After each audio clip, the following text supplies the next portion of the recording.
right, good evening, everyone. I'm going to call the Select Board meeting. This is a special Select Board meeting for April Yes. 17th? Yes. 17th, to order. And John, was the meeting properly warned? Yes, it was. Great. So, are there any adjustments to the agenda? Not to tonight's agenda, but Hillary Francis is back, and I started to talk with her about scheduling the RTM. And if you want to do it that last week of May, she's suggesting that you consider warning it on the 24th as opposed to the 29th. And so I just thought I'd toss that out there and see Great. what the board thought. Well, we're supposed to be amplified. That's not amplified? That sounded. Hello? I think you just have to get real Hello? close. Say it again. Should we all please. try them out? Say it again. So, in looking at the timing on warning and RTM for the last week of May, a suggestion has been made that you consider doing the warning on April 24th as opposed to April 29th so that it can be suitably noticed in all the places that we typically do that. Super. Okay, so the next item is chair's remarks, and I have a shortened version of the lengthy rules and regulations, which I'll go to now. Basically, this is a select board meeting, and it's a limited public meeting because it's our meeting, and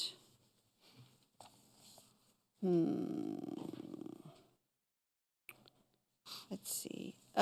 People raise your hand, and please sign up. There's a sign-up sheet, and there's a sign-up sheet for each of the three sub-agenda items.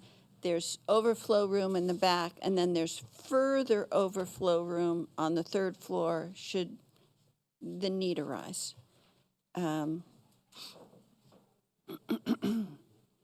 Then, basically, the notes are the same. There's, raise your hand. I will call on you. You can only speak twice on one agenda item if everyone else has spoken and time allows. I have the right to determine if a comment is overly repetitive or it's not germane. And no personal attacks. And also, please note the use of our handy timer, and Seth will set it to allow 3 minutes per speaker. And every effort will be made to prevent Zoom bombing. There. So that's that. John, do you have comments? Nope, I don't have any. Select board members, do you have general comments? No. Oscar? Just a brief one. For anyone who doesn't know, a visiting artist named Hells Gibson is doing a mural in Harmony parking lot. I think they're going to finish tomorrow, but as a public artist, seem very welcoming of people stopping by to check it out. And it looks really great, and it's exciting to see new stuff going up in town. So I encourage you all to go take a look. Thanks. And let me just add that it is free of charge. The mural is being provided free to the town. Any other select board members have comments they'd like to make at this time? Yeah, I just wanted to wish people who are celebrating Passover, happy Passover. Folks who are celebrating Easter, happy Easter. All right, we're not going to wash anybody's feet tonight, if anyone gets that reference. One, thank you. So let's start with the FY26 budget redevelopment, starting with revenues. And, all of us smart people are here to put our heads together to see if we can have additional revenue sources. John, do you want to start us off? Sure. I tried to pull together a bunch of information on revenues for you in the backup materials. The first thing that I did was I looked at all of the items that the last select board had put into the draft budget and just sort of enumerated those so you knew those were possibilities if you want to continue to include them in the budget or not. They totaled $351,250, and they included an increase to the planning department permit fees. That is an additional $20,000 in revenues. That actually has already been approved at the March 20th select board meeting. There's also in that last budget was an increase to non-resident fees for a library card, which would bring in an estimated additional $3,250. There was a capturing of skate rental fees at the skating rink revenue as an additional $9,000 into the budget, and generating pay-as-you-throw revenues for the automated solid waste system, which is an additional $309,000 in revenues, and an increase in the daily admission cost at the skating rink by $1 for an additional $10,000 in revenues. There were several other additional revenue enhancement ideas that board members had written to me about and suggested that we consider them. And I tried to do a very quick back-of-the-envelope analysis of what some of those might bring in. One suggestion was an update to the business license fees to $100, and current revenues for business licenses are estimated in the budget for FY26 at $50,000. So this could potentially bring in an additional $50,000. Let's stop there. You want to and talk stop it there? about Okay. Anyone want to discuss that item? I also, a couple things on the previous list that I think would be worth talking about. Do you think this would be that first Oh. couple bullets? You want to revisit that? Go Just to ahead. discuss a couple. Let's see. The main question I had was just if we could talk a little more about operationally what we're thinking for the pay-as-you-throw revenues. I know that it's a partial year of bag sales and then I believe a partial year of bin rentals. But I know there have been a lot of emails flying about this stuff and people talking about it. I was thinking it might be helpful to Great. check John, it. can you clarify what's Sure. being proposed? The thought in that estimate for the FY26 budget was that we have, as Oscar mentioned, we have half a year of the continued bag sales until the new, and possibly a little bit more, until the new system goes in place. I saw an updated schedule for that, and it's sort of looking like the automated system might come into play around April of next year. So then the sort of April, May, June revenues could be collected in terms of renting the carts to people and spreading that remaining goal for revenues across the carts, basically. So, when we were discussing this item, and of course, we didn't have to have the full thing. It's going to be discussed next Thursday, all the processes that went into making that solid waste decision. But one of them was the bags, and when we had our focus groups, everyone felt very strongly about not necessarily the pay-as-you-throw bags, but the concept of pay-as-you-throw, which, of course, is state law. So there has to be some sort of mechanism to capture an incentive to reducing the waste flow. And so that's why if we get rid of the bags, we will be having a mechanism rental that rewards people for less garbage generation. Is that what you're question was? Yeah, and I just wanted to make sure, I may be remembering wrong. I think when this number went onto the list, the board was still talking about a version of the system with bags and with people checking the bags and stuff. I just wanted to make sure that we felt solid about that estimate, even though it's, I think, changed to a different implementation. Yeah, well, I'm not in favor of,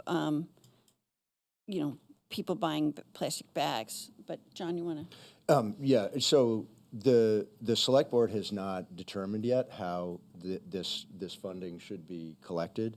There was discussion on the last select board about doing the bags and having a camera system to monitor those.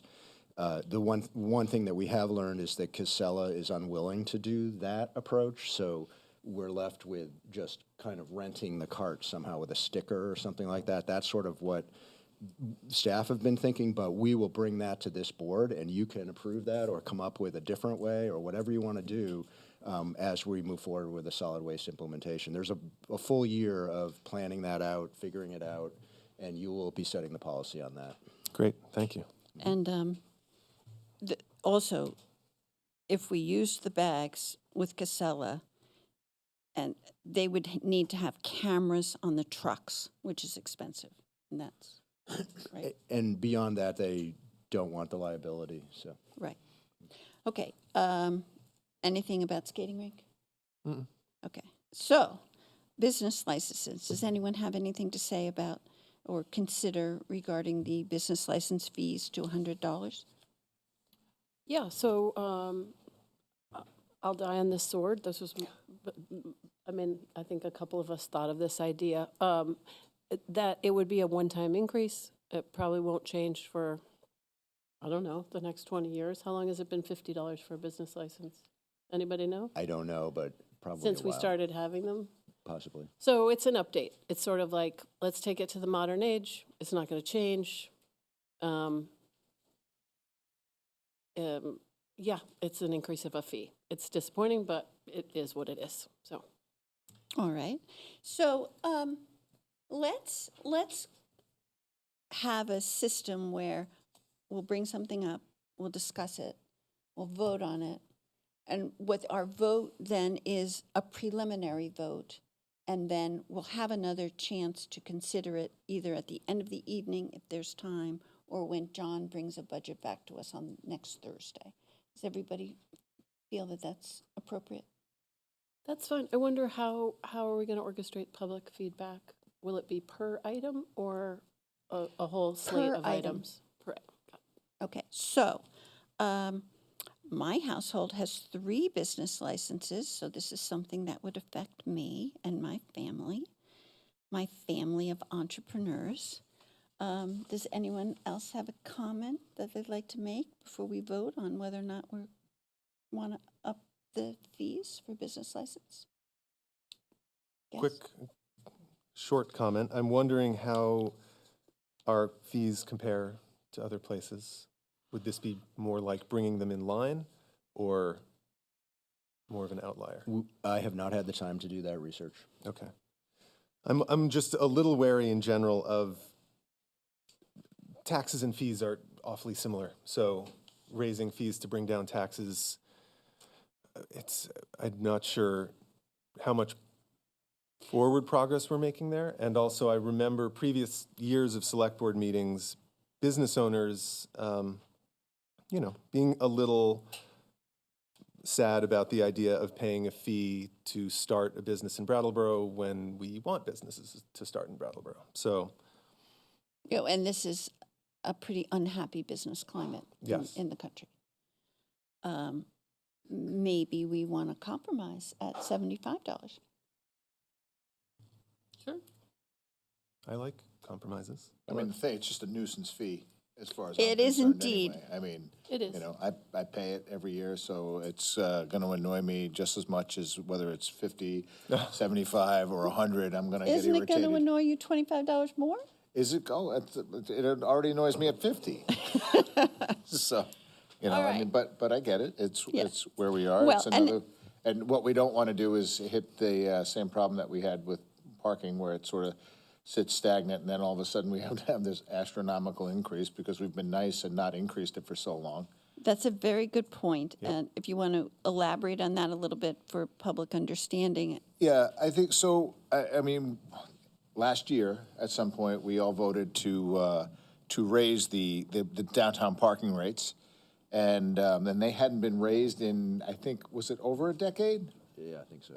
About a decade. So when we took a look at the shortfalls we were feeling in that fund, to bring it to a level where parking was paying for itself, those fees had to be raised, and they were raised fairly significantly, fairly uncomfortable for some folks. I mean, it's only, nickels and dimes and quarters, but it adds up.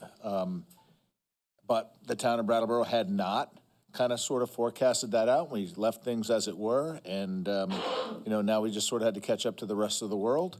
And, as long as we're comparing town to town and municipality to municipality, I park in several of them throughout my weeks and travels around, and it's in line with our closest two municipalities in Greenfield and in Keene.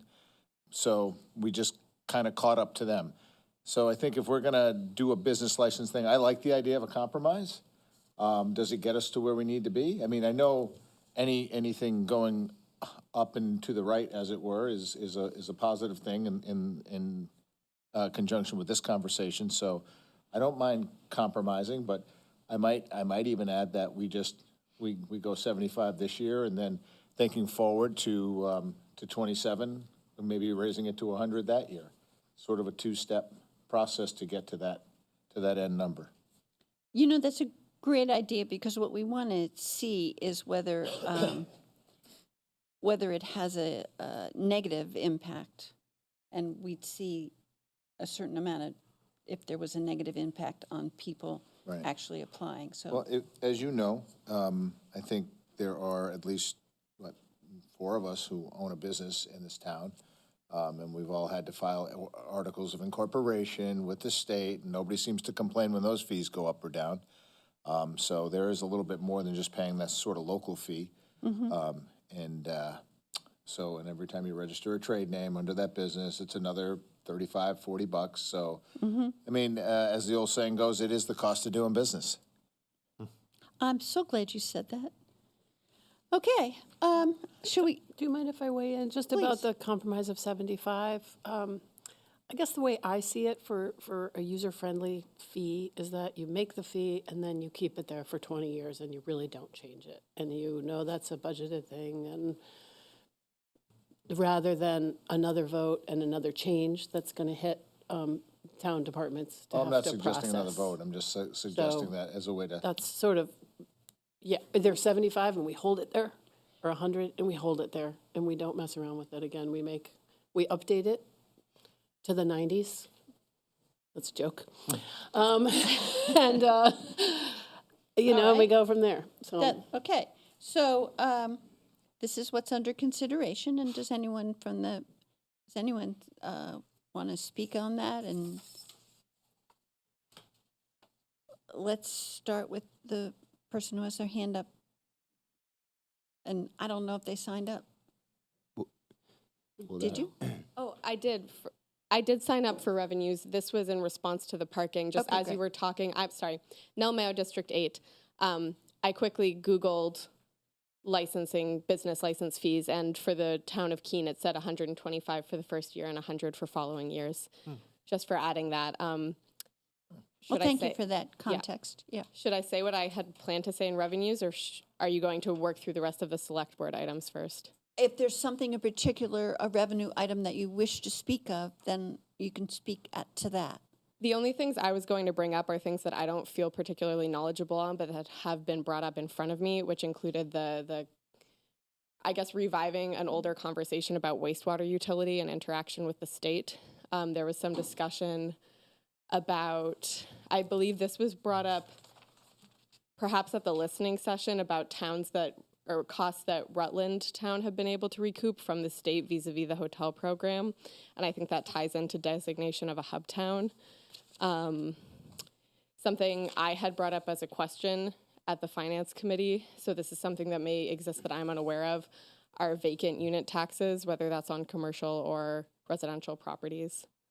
And that Okay, was so, all. oh, I'm sorry. No, I was just saying that's the end of my list. Okay, great. So vacant properties, we have just established a vacant property ordinance, and so there will be repercussions to vacant properties. John, do you want to talk about the hotel program briefly? As a revenue source? Yes. Some other towns essentially leveraged Act 250 or sued motels to try to get some of the revenue that. I think you can't be heard. Am I correct? Speak uncomfortably loud, John. Okay. No, I'll argue that. Yeah, I we're will gonna- argue we're gonna that. Put all of our statements over to Oscar, but in the meantime, John, please get closer to you. Usually not accused of being soft-spoken, but where was I? Oh, so some other towns used Act 250 to leverage a settlement agreement with motels. My understanding is that we don't have a similar situation here in Brattleboro. Possibly we do on 2 of them. That is quite a bit of work to go through old Act 250 approvals and everything else to figure out whether there is any leverage there. We have not had the time or the capacity to do that. It also would be a lengthy jurisdictional opinion and would take a lot of time and money to try to figure that all out. So instead, we have not been seeing the motels as a revenue source, but as an opportunity to work with the state program that is conducting the motel program to try to reduce the burden that it's placing on our emergency response services. So trying to figure out ways that absent an ordinance or something like that, we really have no leverage with the motels. So it's really working with the state to try to figure out, are there ways that we can improve the situation so that it's not costing us, $500,000 a year in emergency responses. And of course, part of the ordinance that was rescinded in December would have allowed us to collect fees for problem properties. So the other one was wastewater utility, and that's something that many of us want to get started. And as soon as we have the capacity in Public Works Department, we'll work towards that. And that would not likely be a general fund matter. Yeah, it would be a separate utility fund. Okay, no one, oh, Dick DeGray. Mr. DeGray.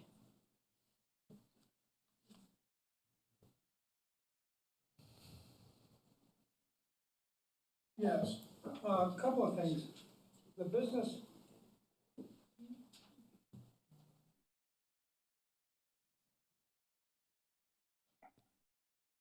Still there, are Dick? you all set? Yeah, I wanted to wait until you finished speaking. Quick question right off the top. You had no public participation. I was wondering why. You can answer that, but first and foremost, the business license came about, I think it's been about 15 years. And we have a business personal property tax that we had. And so we as a board came up with anybody with $5,000 or less of business personal property that was taxable, we decided to go to the business license. And the second part of that was that it helped us to find out how many businesses and what we had for businesses in the community. I certainly support what Amanda put forward as $100 fee and then let it sit there. This has been here at least 15 years, so I strongly support moving that to $100. I no longer have a business, so I don't have to pay it anymore on the lighter side. But when we're looking at generating revenue, if we're going to look at this is a nominal increase for businesses within the town of Brattleboro, and I think you should move it to $100. Great. Thank you. If you could answer my first question, that would be great also. Oh, yeah, that's easy. I don't have the agenda in front of me, and I forgot. Oh, me too. Sue. I'll go get some right over there. No, there's no need, because the rest of it is on the thing.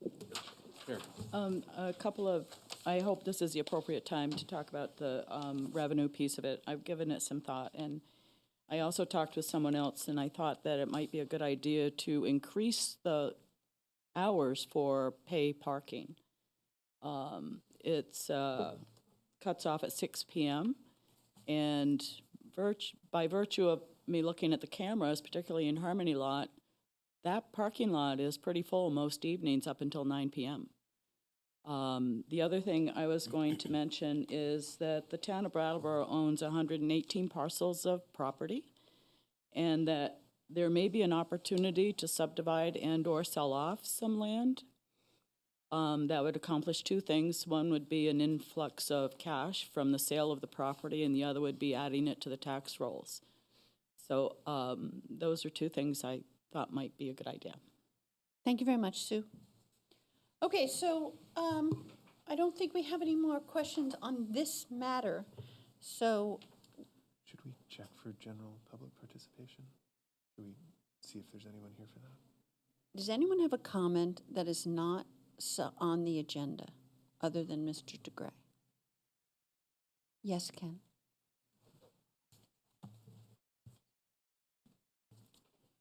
Ken Fay, District 8. I think I asked you a few meetings ago about taking written requests or comments. You said you were going to look into it, I think. And also, I think someone mentioned, I think I was circulated to RTM members that a letter went out, like a much better way of me explaining how written comments can be made. So if you can comment on that, that would be great. So, I do have an answer for that, and it's my personal opinion as chair of the select board that a lot of people write to us, and some people write with personal stories. And I wouldn't, while any correspondence to us could be made public, it's not necessarily a given. And I would like to keep people's privacy to the extent that I can. If someone writes to us and says, please read this at the select board meeting because I can't make it, of course, we'll do that. If someone writes and says, I want my comment to be made public, we can accommodate that. But there's the other side of the coin is that some people write with personal stories that I feel we need to respect their privacy. No. Anyone else have a comment that's not on the agenda? Dick does. Mr. DeGray.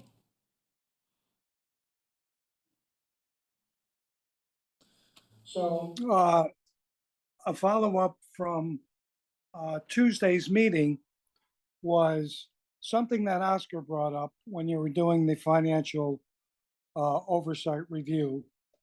And Oscar asked if there's not another tax collection this year.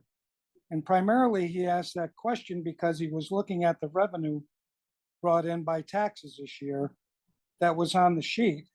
And the budgeted amount was $17,701,970. And the actual amount brought in so far this year was $17,472,611. And so the reality is, John, I wish you would answer this question at this point as to why we're only $300,000 off, given that we still have another collection. My second ask is that when I asked for, and Kate followed up with, asking you to do a monthly review, and then Oscar asked if we could start doing that, and you, Madam Chair, said, well, we've got a lot of things going on. Why can't we start it in June? You will be done with this process here this month. The reviews are usually done the second week of the month. So I believe that three of you that were just elected on financial oversight should be asking to have this review done the month of May and then going forward, not wait and skip May and go to June. And I'll wait to hear your answers. Thank you. I think we decided that. I think we said, you know, we would be done with this process and we could have it monthly until June. Yeah. Do you mind if I? Go right ahead. So that sounds good to me, just to making sure we're all on the same page, because theoretically, we will have a draft budget by the end of April, if all goes well, and we would be available to look at a monthly review sometime in May. So, Okay. Yes, so that would be monthly starting in May. yeah. We would look at And it might be a temporary, we might not do this for all of 2025, et cetera, but at least the next few months, I think. Great. Could All you right. answer the first question, please? That was to John. Yes. I can Mr. repeat it Potter, would again you? if you No, like. no.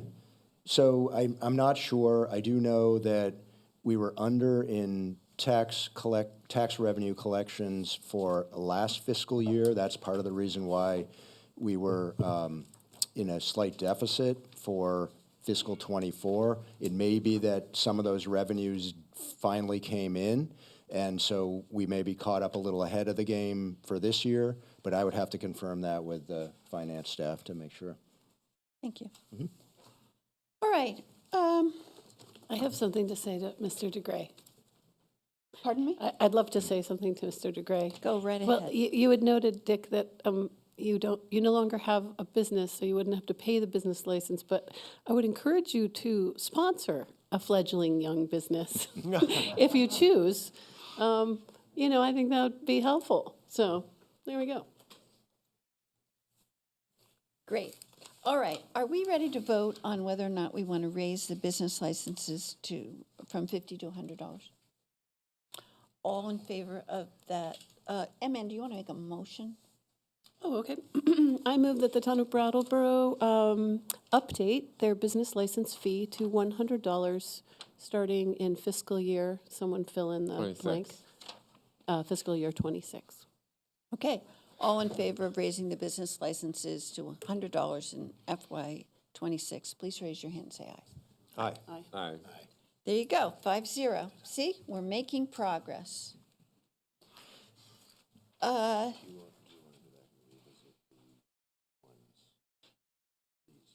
Ones that were done.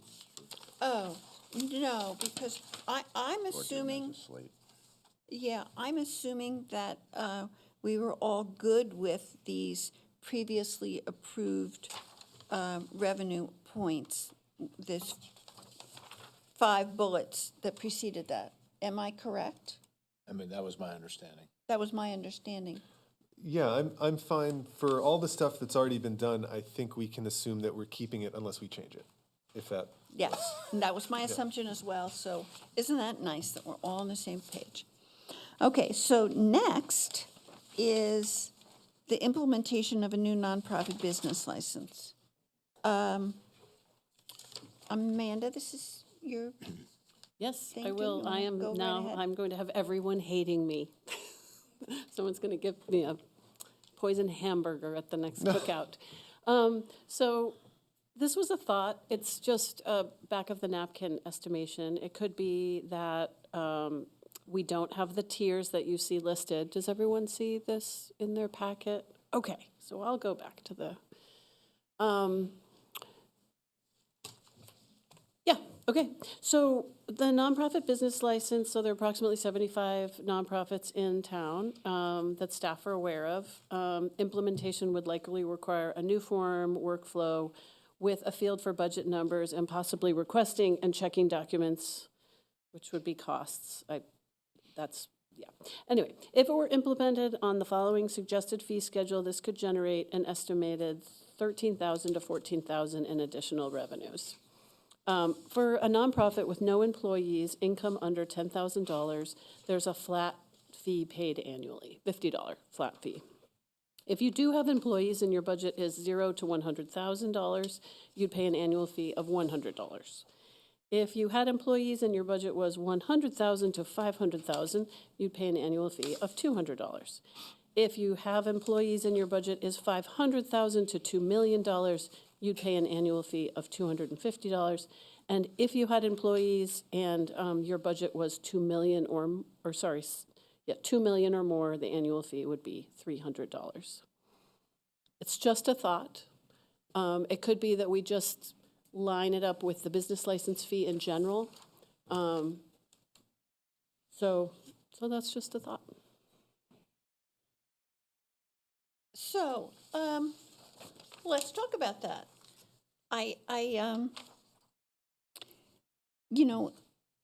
It's interesting because we're giving with one hand and taking away with the other. RTM decided to spend $461,000 and change on awards to nonprofits in the town. And also, so now you're asking to have a certain amount of money back. And also it's in a more elaborate and actually more expensive than the business licenses themselves. So maybe we'd want to just talk about it in parity with the business license and then see what everybody thinks. Right? I think that's fair, and I also would love to hear people's opinions on possible exemptions from the business license. Right, if you're a certain sector of nonprofit. Like a church. Like a church, or if there's an application of need where it couldn't be accomplished. It's an evolving idea. It's not big money. It's small money. It's like $13,000 to $14,000. That's not that much money, but it's something. So, All right. Thoughts? Yeah, lots of thoughts. As much as I appreciate this sort of step program, I think it's gonna be a nightmare to kind of track, right? So I think having it fall in line with our business license is a good idea. You are either in business, and maybe you can speak to this, you run a nonprofit. So how much would a fee of, I don't know what you're paying now, $50 or $100 mean to you? He's not, because there is no such thing. Okay, well, that's why I'm asking. Okay. It would be an administrative burden, for one thing, and it would also be, at this moment, with such uncertainty in the funding space, it would be an additional challenge. I've been speaking with nonprofit leaders locally. I understand that there are concerns around significant risk of loss of federal grants, and really, real concerns. In terms of the actual, $50, $100, I don't know how much that would mean, but I could imagine just the psychological burden of, okay, now we're getting a fee from the town for providing a social good here, that could be challenging. Well, one could say the same, that businesses are faced with the same horrific federal government whims on tariffs and... What? Tariffs? Well, it's sneakers, baby. That I know. So, we're all in a time where it's all burdensome, but I think, the administrative time is probably about 15 minutes, because I know from filling out my business license, and the psychological burden, it would be the same. So, it's really just a matter of, is this a policy that this select board wants to Can I speak to it a little bit? I know there's a lot of speculation about what's going on a federal level on a lot of this funding. And, is it gonna be there? Is it not gonna be there? What's gonna happen next week? What's gonna happen tomorrow? I can tell you in my business, like tariffs have already hit the counter. They're there, they're real, they're paying out. I think, as Isaac put, I think kind of sort of finding a different way to tax our nonprofits that do some good work in this town is, I struggle with that a little bit. I do. I understand though, there's some bigger ones that could afford it a lot easier than some smaller ones that do some work. So, and if we're reading the room correctly, right, from a federal level and what's gonna go on in this sort of really disruptive air we're breathing right now, if I'm reading the room right now, I'm being asked to solely make this decision about whether to implement a fee.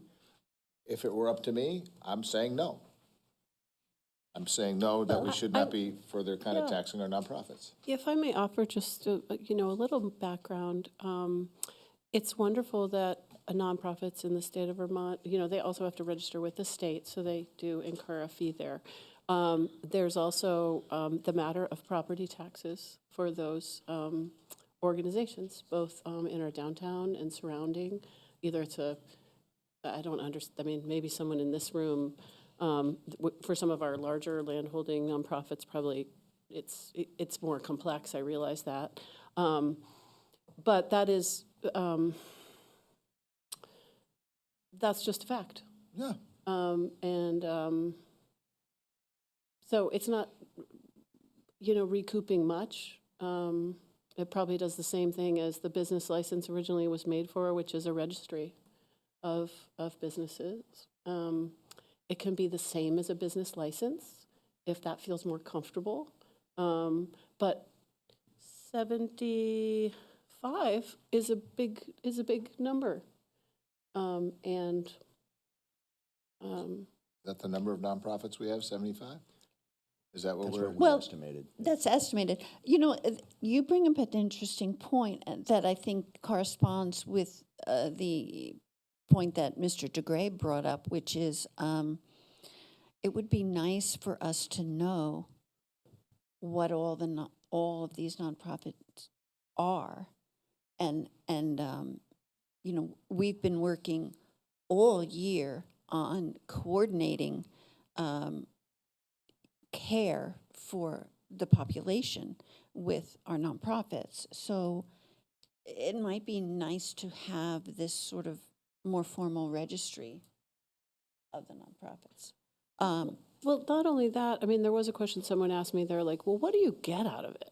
What do you get out of it? What do you get out of paying this fee? Like, what does a business get from paying their fee? What would a nonprofit business get from their fee? And I think that's worth entertaining too, whether it's a spot on the town website and a way to say like, hey, we have all these cool businesses in Brattleboro. We have all these cool nonprofits in Brattleboro. We keep that registry alive. So it's not just state, it's not just looking on ProPublica to find all this out, but it's kind of like, it's information for anyone moving to the town. It's information for anyone seeking employment in the town.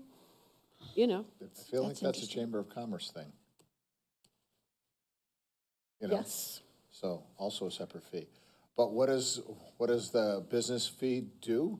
It annoys me. It annoys me too. Yeah, We pay it so- too. Well, if only the town had something to annoy you, I think that in itself would be worth doing. If that's it, the guy once told me, like, if you could pay $5 to make the noise go away, would you do it? In a heartbeat. So, I think, so the $100 fee is fine.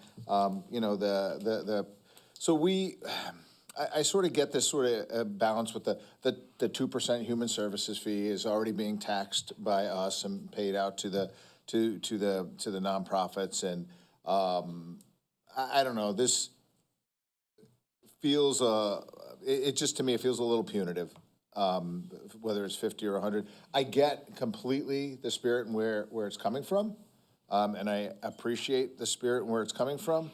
But again, right now, if I'm reading the room right now, in this time and space, at 7 o'clock on a Thursday night, I'm not feeling very good about it. And just for the reason, like, the feds can do whatever they want to do, but that doesn't mean we have to fall in line. Oscar? Yeah, I don't think this is like an offensive idea or anything like that. I think I'm leaning against it just because, you know, at $100 a license, we're talking relatively small amounts of money. Well, for the town, quite small amounts of money, and people would have to learn to do it, and they would forget, and it would take a couple years until everyone was used to it. And it feels like it goes just slightly against the spirit of a nonprofit, which is that they do give up certain, you know, ways of doing business in exchange for not being taxed. And so I think I'm leaning no, but I think it's a sensible idea. And yeah.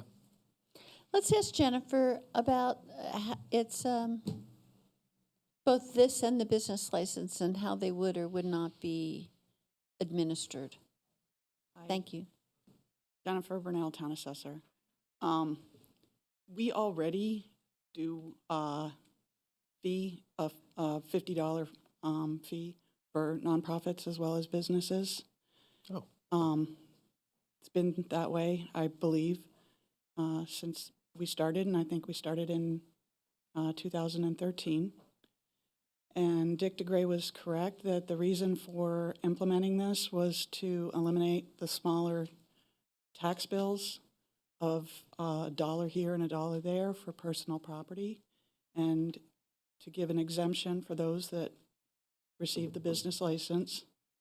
They would get the $5,000 exemption and not get a tax bill.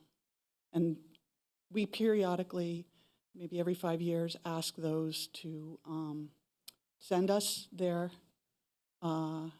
report just to see if maybe there's been a change. But for the most part, those businesses stay relatively small, and they don't add any value assets to their businesses. But nonprofits are already send in a fee, but they are also exempt from the personal property already. Great. All right, so thank you. And so, I'd like to weigh in just on one more point. sure. And this is just to mention that our nonprofits in our community, our nonprofits are, you know, employers sometimes, many times, good jobs. But they're also use town services, just as any resident, any business uses town services. Our roads, our fire, our police, our EMS, and they are participants of this. So just in consideration of that too. I'm not going to name any in specific, but I will. The person, good friend, is an executive director of a nonprofit right in Brattleboro. They do not pay any property taxes, but they use town services, and they're grateful for them. And I've had feedback from her that, yeah, sure, why not? We'll help out. It's not a lot, so. And if it's just $100, that's an update, just like we just updated the business license. Okay, so I think we've learned some things, and if I'm hearing you, Amanda, I'm thinking that if there was a motion, it would be more like, do you want to update the nonprofit business license program that exists from 50 to 100 to be on par with what we just did? Yeah, I'd have to ask Jennifer if that's appropriate, because I'm not sure what it's actually called in your office. For the fee? Yeah, what is It's it? the same thing. It's a Same business thing as a license. business license? Yeah. Okay. So maybe it's the question's moot? Can I add to some of your Please. comments about Yeah. nonprofits? So we have some nonprofits that already make a pilot payment, and it's really should be called negotiated fee. They make a contribution, and I can reach out to other nonprofits for the same request. And it can be a percentage of what services for the percent of what, it can be done with a calculation. What services are for police and fire. We already have some that do that, and to me, it's a little unfair that some do and others haven't been asked. And it is kind of something that's been on my plate that I haven't followed through with. My letters go out in July, and I could add to the list of the ones that already received letters. Just another thought. I like that. Yeah, I think that's it. This is great. Thank And you it's- for bringing that up. It's great Yeah. information. Appreciate it. I mean, I'm the president of a nonprofit in town, and I know that we are one of the people who pay a portion of our taxes just to be a part of the solution, if you will.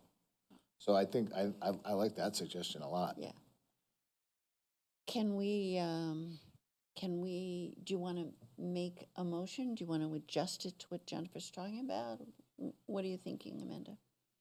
Oh, I don't know how skillful with words I'm feeling at the moment. Any other volunteers at the I table? mean, I can take a run. at it. Great. Go ahead, Peter. And Jennifer, you send those out in July? Is that when you would start this process? I do, because we don't know the tax rate, and it's based on the tax rate.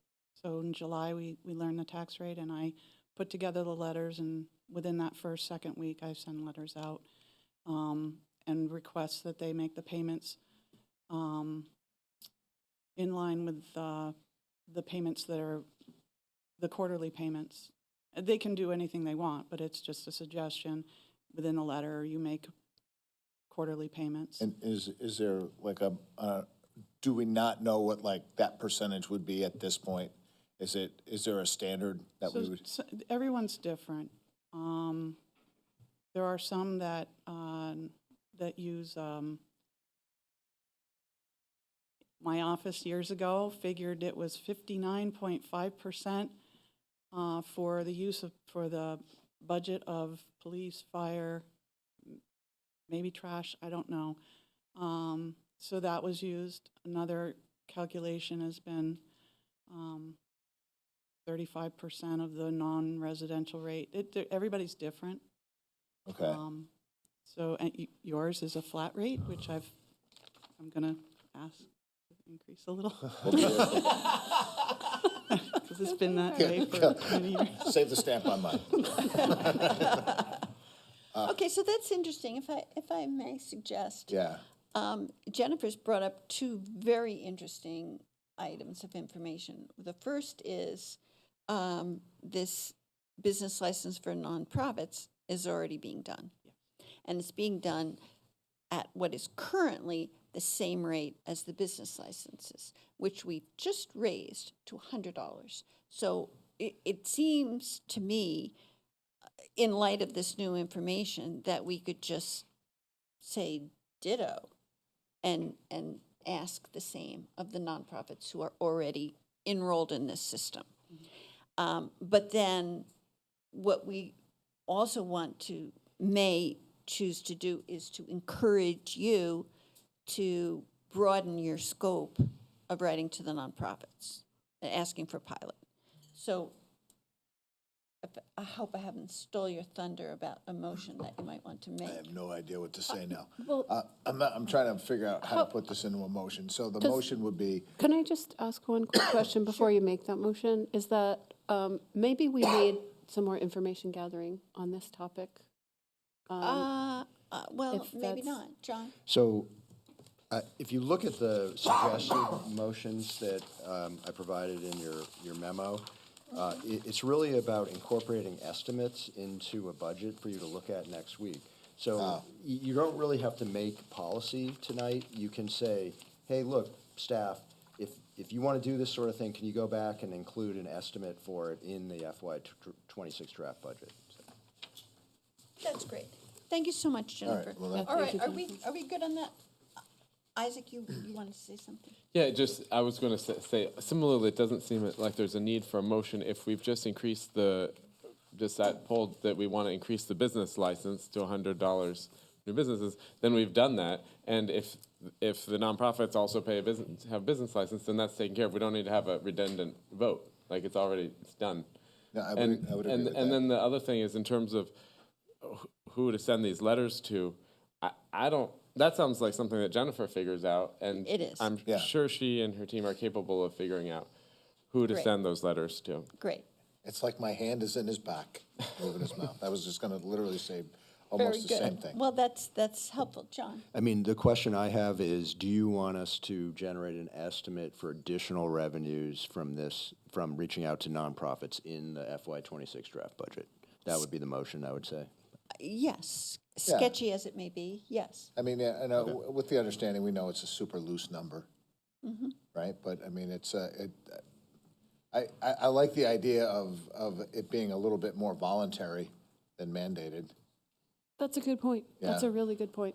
And also, I'm calling the business license thing an update. It's not raising the business license fee, it's just updating it. Okay. Where's your everything? Still raising it. True. All right. So, do you all want to hear from the public? Is there a motion? Do you want to hear from the public? I think what I was hearing over here is a motion isn't necessary. Right, I would agree with that. Well, I could use one to know whether we should spend time doing this estimate, because it will take some time to figure that Yes. out. I'll make Go the ahead. motion that the town explore what that number might look like and incorporate it into that first draft of the budget. Does that work? Sure. All right, but let's just see if there's, is there public comment on that? I think I see Kate.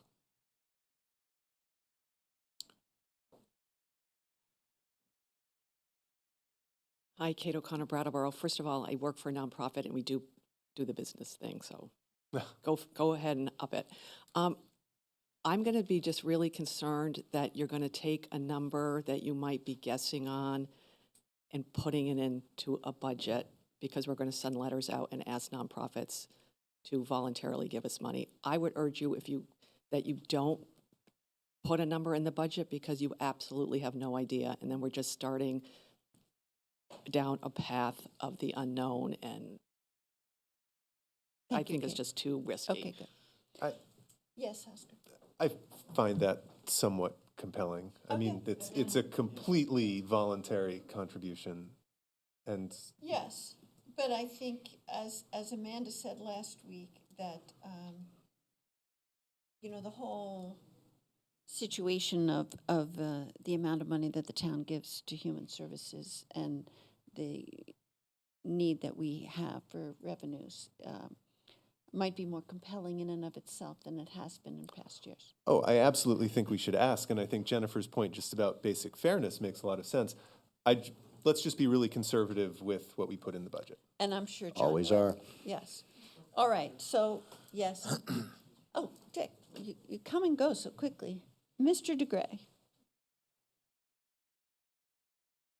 Well, I would, for the list of nonprofits, you had so many people applying for nonprofit money. Part of applying for money should be that you have your nonprofit license, but that list of people in Brattleboro who have applied for nonprofit money, that list should be given to the assessor's office so they can actually track down these people, and it would save a whole lot of legwork in the assessor's office. So those are my two suggestions as I listen to you deliberate. Thank you. Thank you. Yes. One very quick comment, just that I can't remember the name of the form. I think it's a 1099. Someone will nod in the audience. But Yeah. nonprofits are all on record with the state. Their forms are filed. They file yearly forms. We're not going to have trouble, I think, getting a list of nonprofits that work in Brattleboro. And we will know which ones are in Brattleboro and which aren't. Yeah. Okay. John wants a vote? Please. Yeah, we have a motion. So all in favor of Peter's motion to update the nonprofit business fee to match? No, I don't think we needed No, that. we don't- No, we don't this need was that. just basically for Just- John to put okay. a nominal John will number in. put a nominal conservative estimate in the budget for expanding the pilot. That's the notion. All people in favor on the select board of that, please raise your hand and say aye. Aye. No? Well, I thought that was maybe too risky. I think, That's what you said. yeah, my thinking is we'll see the number in the draft budget and we can go from there. Yeah. And Okay, we'll well, see you guys, presumably it's a yes. the math behind it. All And we right. can see if we like it. So do we have a 5-0 vote? Doesn't have to be. It doesn't have to be, yeah. We don't need you, Amanda. That's true. 401. 4-1. There you go. All right. Next is increasing dog licenses. John, do you want to discuss that? Yeah, so the fees for dog licenses are set in state statute. So while I appreciate this idea, I think it would involve lobbying the state legislature to change those fees and somehow give local municipalities some sort of cut of that. I don't think that I would be very optimistic about budgeting for that because it could take a while to get something like that. Why don't we just let you explore that, and if there's something that comes of it, you can bring it to our attention? Okay. Well, if it's, yeah, okay. I mean, I think John's got enough exploring to do. Well, I mean, in the fullness of time. All right. We could, FY27. We could pick it up when you do a legislative agenda later this year. Great. Okay. All right, the next item, you know, when I brought this up, is cat licenses. When I brought this up to the previous select board, it was ridiculed. However, in that time, I see that what Burlington did to close their budget gap was to provide cat licenses.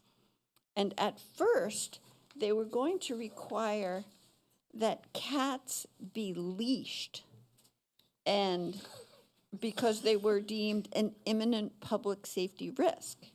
However, and at a meeting in January, this is an article from 7 days dated, I couldn't tell you when, March 24th.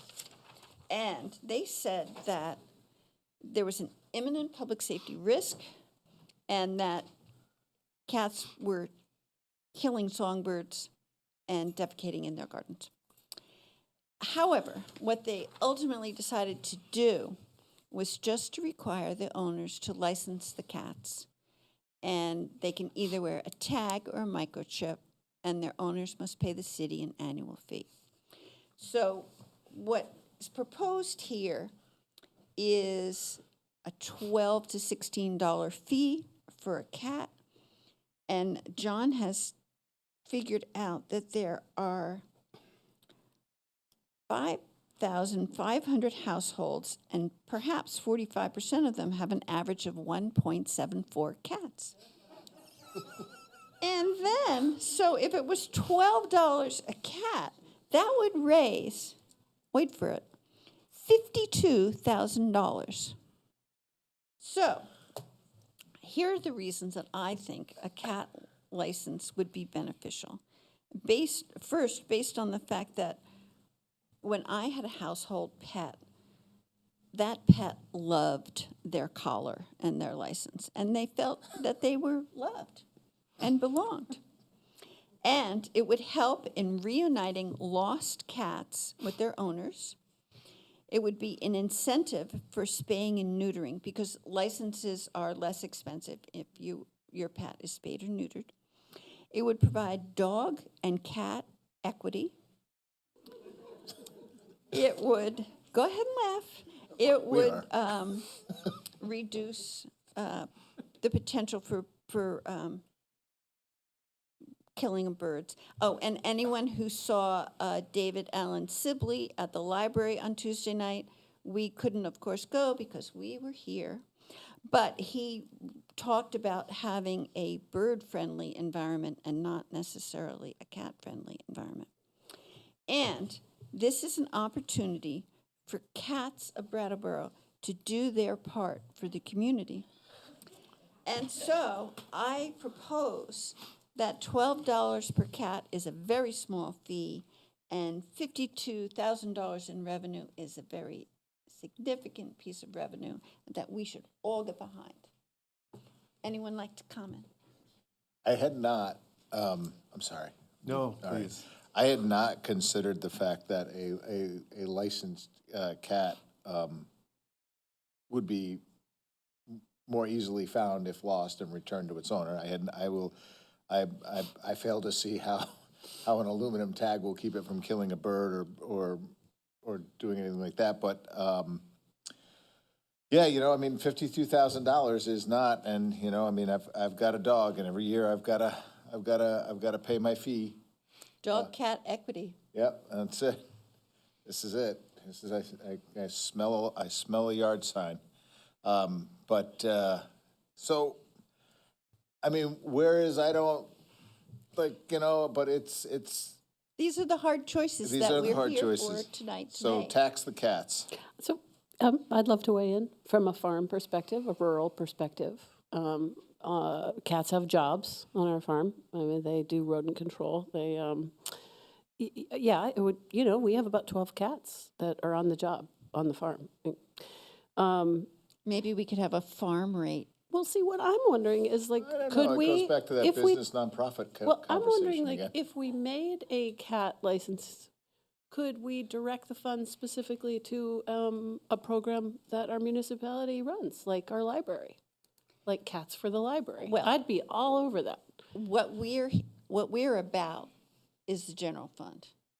We're raising revenue for the general fund. And you know, I mean, we will see in the course of this discussion tonight that, you know, cat fees could save, you know, library services.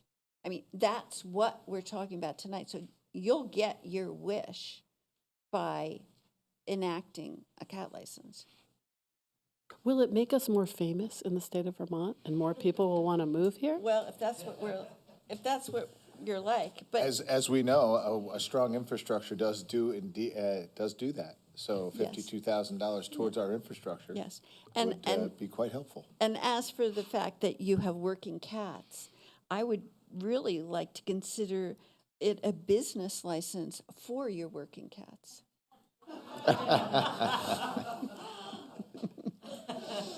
We'll have to talk about a cat union. Oscar, Well, do you have a cat? I have 2 cats. So Thank you for your $24. yeah, so I'm biased. I suppose 45% of us would be. But it's not in any way harmful to a cat. Well, I think there's a little bit of silliness around this item. I'm not really in favor of it. To me, this is just, I mean, some of this revenue discussion is important.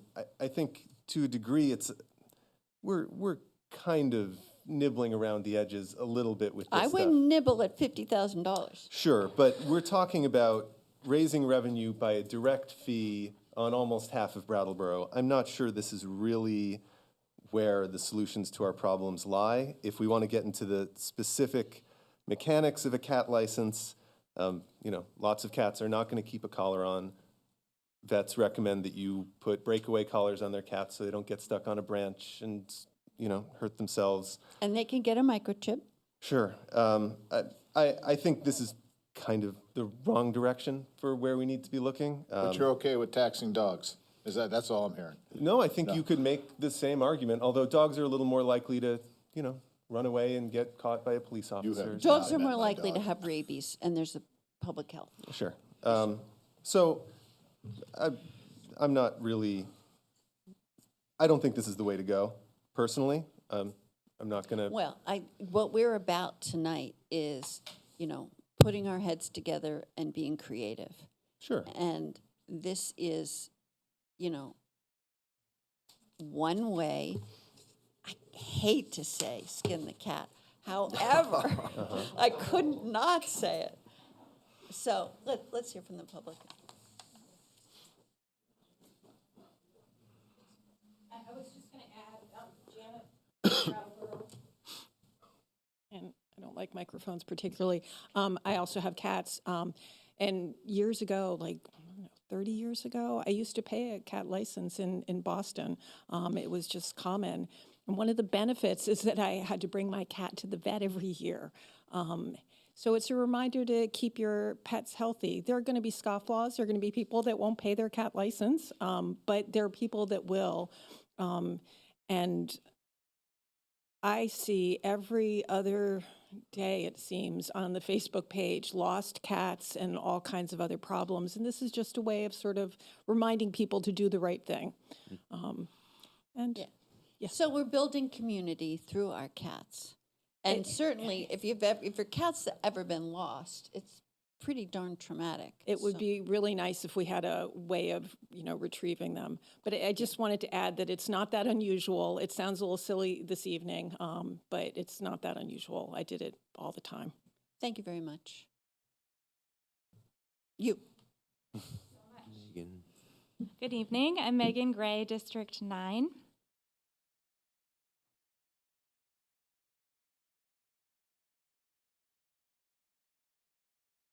South Burlington charges $12 to $16 for a cat license and up to $66 for late registration. I have some questions that, Madam Chair, I guess should be directed to Mr. Potter.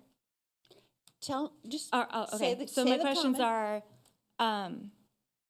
was any organization such as the local Humane Society contacted or asked questions about this idea? No, this is based solely on what other communities have done and our need for revenue. Okay, so there are other communities besides South Burlington? Burlington just enacted it to close their budget gap. Okay. I think my main concern is parity in terms of accessibility, that $12 to many people is not a lot, and to others is a lot. Working cats are in a class of their own. Pets are in a different class. We have feral cat colonies and management of those because people can't or won't spay and neuter. So I think there's more that needs to be delved into, and expert bodies locally who could be helpful towards that end. Lastly, I'd like to say, the metaphor of herding cats comes to mind when I think about who is going to be assigned. Are we assigning, for example, the animal control officer of Brattleboro to chase down cats with no collars, no tags, no chips? Well, here's the thing. We're going to vote tonight on a policy decision, and then we're going to ask our town manager to work through the specifics with his staff. And so right now, all I want is a yes or no vote on whether or not we should be exploring this, and that we could get the revenue that we need from it and put it in the draft budget. So all these questions are excellent questions. I look forward to hearing any nuanced discussion among the select board. Thank Great. you. Yeah.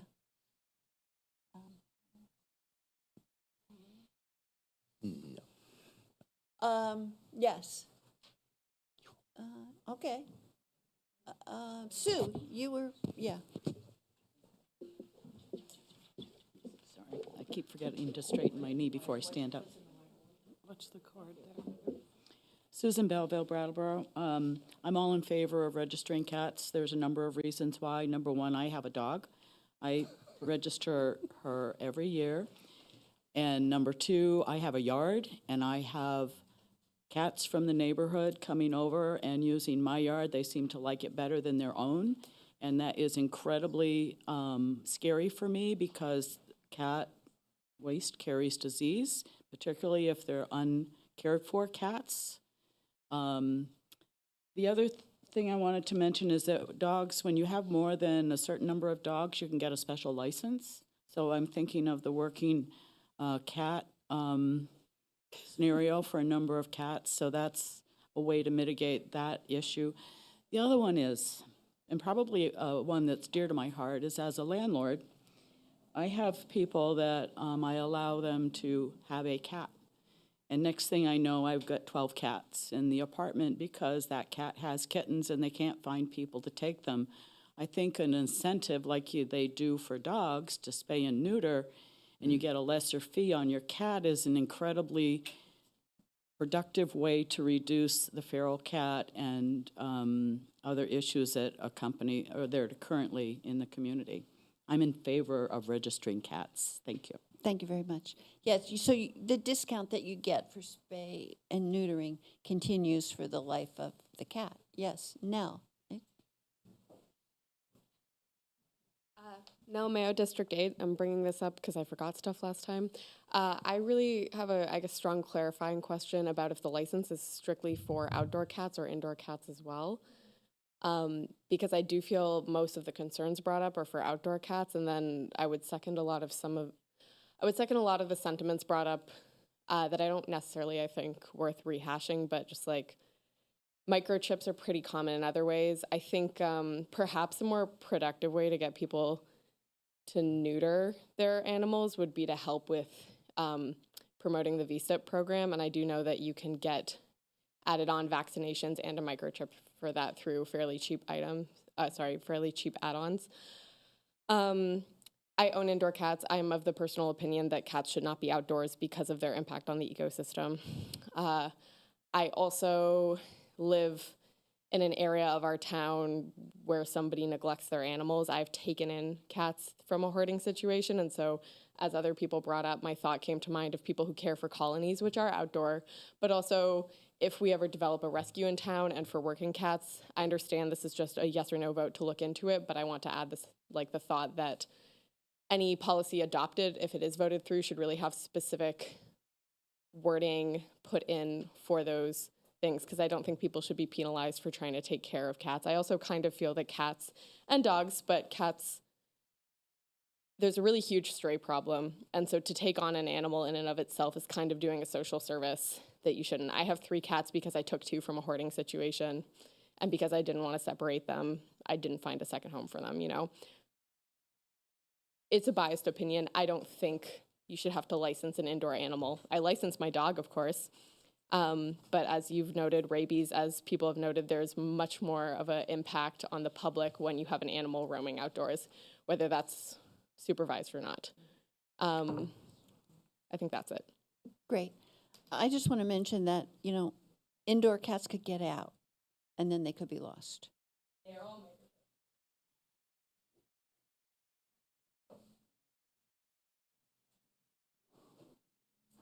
Jane Wheeler, District 8. My independent streak, when I first saw this, I'm as independent as a cat, thinking, that's silly. But, on the other hand, if a fee like this sort of helps the budget in a small way in other areas, maybe something else can be funded. The thing I wanted to bring up is that as you're looking at the impact of this, I noticed that they have to have, you're going to have to administer and enforce it every year. So I would like to make sure that you don't have to hire anybody to do that, because then you have pay and benefit costs. Thanks. Thank you. Yes. Gemma Seymour.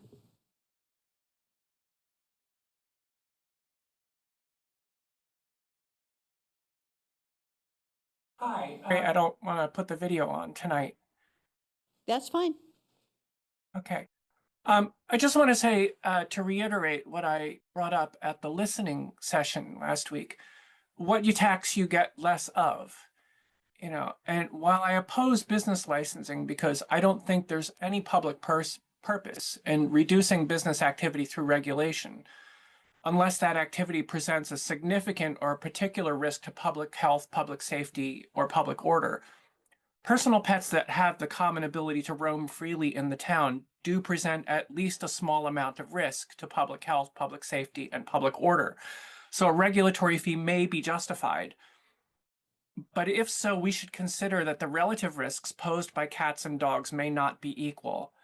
And I think it's clear that most people likely agree with this notion by virtue of the fact that no cat license currently exists, while dog licenses are written into state law. So speaking of dog and cat equity, we need to consider that higher fees for dogs than cats may also be justified. And I also, to reiterate what I believe it was Jane said, that we should be conscious of the fact that every additional fee we impose on the town poses an additional administrative burden on town staff.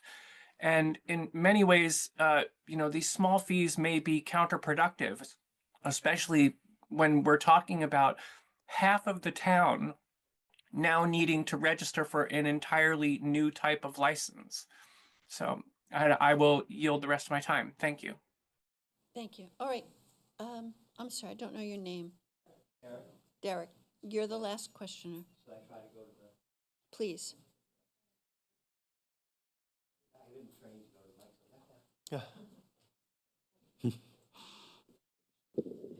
I'm going to turn it to you. Just stand there. Isn't Madam right over there? Oh, yes. Yeah. You changed the setting of the room on me. I trained her to come here from the back.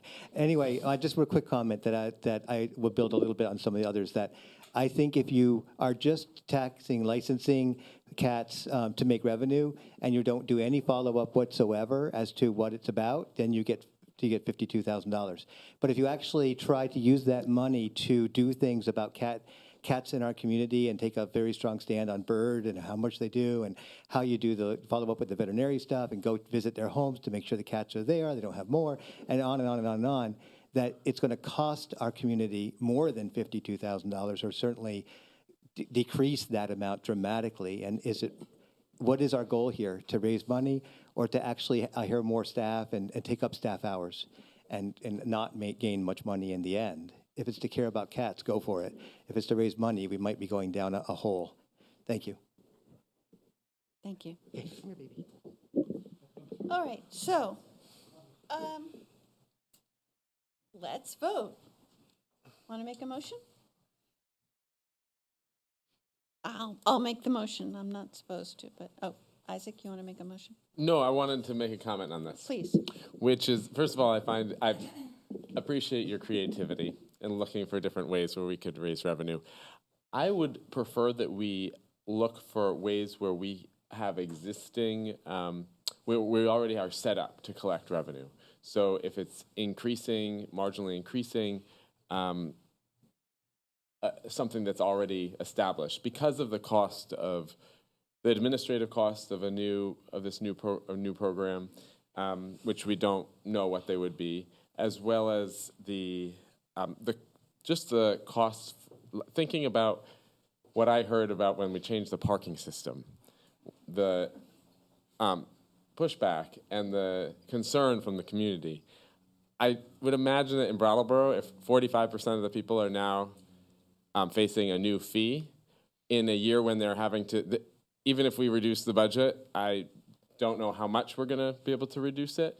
And if they're going to also now have a new fee on top of having this a steep tax increase, I think that's a lot. Thanks. And again, I don't think $12 is too much to ask to have your cat contribute to the welfare of the community. You want to say something else, Greg? Just a quick comment on the math, which is why, I'm going to vote no on this, not in an angry way, it's not for me. We're raising $52,000 in revenue, which will reduce the budget, and we are getting that revenue exactly from part of the town of Brattleboro. So it's very much, there's no such thing as a free lunch kind of situation. And in other cases, business licenses with the exemptions for personal property and things like that, I can see the argument more. This, I don't see it quite as much. That's all. Anything else you'd like to say, John? No, All right. well, just maybe that this really is about, do you want us to explore something to put into the draft budget for next week in terms of an estimate? We would certainly look at the administrative costs and whether that would change the budget elsewhere, if you want to explore this. If you don't, then it saves us time. Right, and I mean, effort that's my understanding. We're just taking a look at it. And I will say, like, we were very easy to stack $50 onto businesses and nonprofits. And our job here is, and again, full disclosure, every time I have to register my business, it annoys me. Every time I have to register my dog, it annoys me. But I do it for all the reasons that we've said here tonight. I don't own a cat. So that's $12 I'm gonna save, right? But I do own a dog, so my $21 for my spayed and neutered dog will go to the town of Brattleboro once again when it comes time to renew it. So I think this is something that we should take a look at, let John drill into. Like, if we're gonna gather $52,000 to spend 48 of it, then yeah, it's a non-starter. But I think if we're gonna kill it here without even exploring it, I think it's a little bit of a disservice for what we're trying to do. And I don't think. And I'm speaking in general, Oscar. I know I was looking at you. I was just speaking in I don't think generality. we're really going to get to where we want to go if people don't like the idea of fees, because Well, user fees are user fees. I think that we are not going to solve the problems posed to us by RTM with fees. Yes, because I think that is very. Not even a contributing factor? A little, but if it's a fee that is a cost to the town to decrease the cost in taxes to the town, I think we're going a little bit in circles, and we're maybe not looking at the core problem, which I know we will do later. But All right. yeah, Again, I'm just gonna, not trying to get the final word here, but I think if we're just exploring it, I think it's a disservice if we don't at least take a look at it. All right. So I'm going to propose that we explore cat licenses for the town of Brattleboro. All select board members in favor of that, please raise your hand and say aye. And all select board members not in favor of that, please raise your hand and say no. no. No. There you go. Next. That was It was really fun talking about it. 3-2. And I almost brought my cat, but Liz said I probably shouldn't. Adult recreation and park fees. John, you want to? Yeah, so our current projected revenue is $26,500 for basketball, softball, and adult soccer. If you know, we did a large increase in this, we could maybe estimate a little bit higher, like $4,000 to $5,000. We're a little bit concerned. We've raised these fees 6% for this season.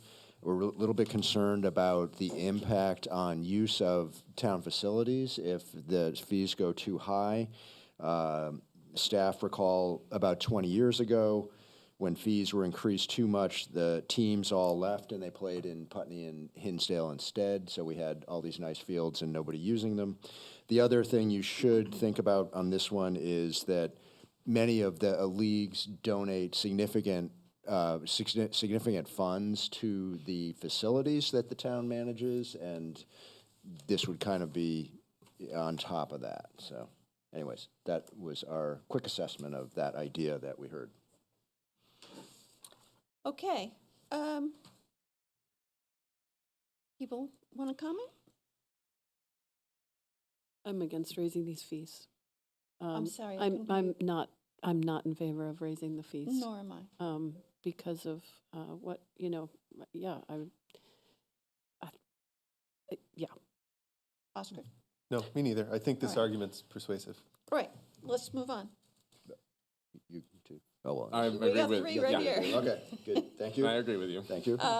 Adult library fees. Oh, do you want? No, because we're moving on. Well, we'll hear your comment at the end. At the end. Okay, adult library fees. John? Yeah, so non-resident fees, as you see above, already had an increase planned that would generate an additional $3,250. I think the idea of placing adult library fees on Brattleboro residents is not permitted under state law, so we probably couldn't do that. But you could increase non-resident fees further, although we're already raising them significantly to get that $3,250. So that So was the basically, assessment we've doubled the non-resident fee. there. Right. I'm not really interested in more than that. Is anyone? We have any takers for that? No. No, but I have another similar library question. Yeah.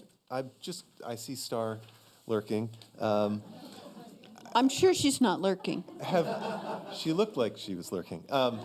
Have we, I just wanted to ask the question, have we considered returning to late fees? Sure. Star Electronica is interrogated. That's right. Hello, thanks for asking. We have considered it. It is, most libraries in the country at this point have moved away from late fees. They see it as a significant barrier to library use. So, and when we eliminated the late fees, the Board of Trustees took on a lot of the expenses from the general fund and moved them into the endowment account. So we covered it that way. Okay, I'm sold. Thanks. Thank you. Thanks. All right, next is, well, there's a discussion here about this state delegation. John, you want to discuss that? Well, so the other thing that the Select Board and the administration has been working on is trying to increase the municipal revenue enhancements from the state to the town. This has focused this session on H397, which would reallocate the local option tax distribution between the state and the town. We estimate that approximately $1.6 million will be collected in sales tax revenue in Brattleboro for fiscal '26. Under the current distribution, the state would keep $491,000 of that tax revenue to be used for statewide purposes. The town has been asking the legislative delegation to increase that amount of that $490,000 to stay in Brattleboro as opposed to going off other places. Additionally, the town has been exploring the possibility of a road mileage tax with the legislative delegation so that everyone who purchases fuel or EV in Brattleboro could help support the roads, not just taxpayers. Finally, the town has been in discussion with the legislative delegation over the idea of some sort of urban aid to towns that host a lot of services that are expensive for municipalities to run. So those, I'm not sure that any of those initiatives are mature enough to plan for in the FY26 budget, but if the board thinks differently, we could certainly come up with an estimate on some of those. Great. So I just want to make sure that as we end this revenue discussion and move on to budget reductions, the public has been heard. I have a sheet here that says Susan Belleville and Nell May I want to speak, and I've heard from them. Is there anything else that they'd like to say?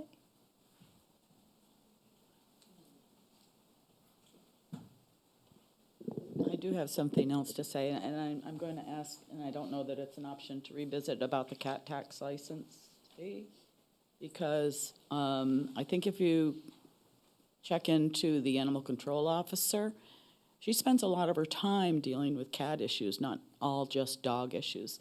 And I think that that is, should be considered, that cat owners should be responsible for what their cats do and the necessity for animal control to get involved in their situations. And it's the only way to be a responsible person is to pay your license fee and keep your cat registered and out of other people's yards. Thank you very much, Sue. Gemma Seymour?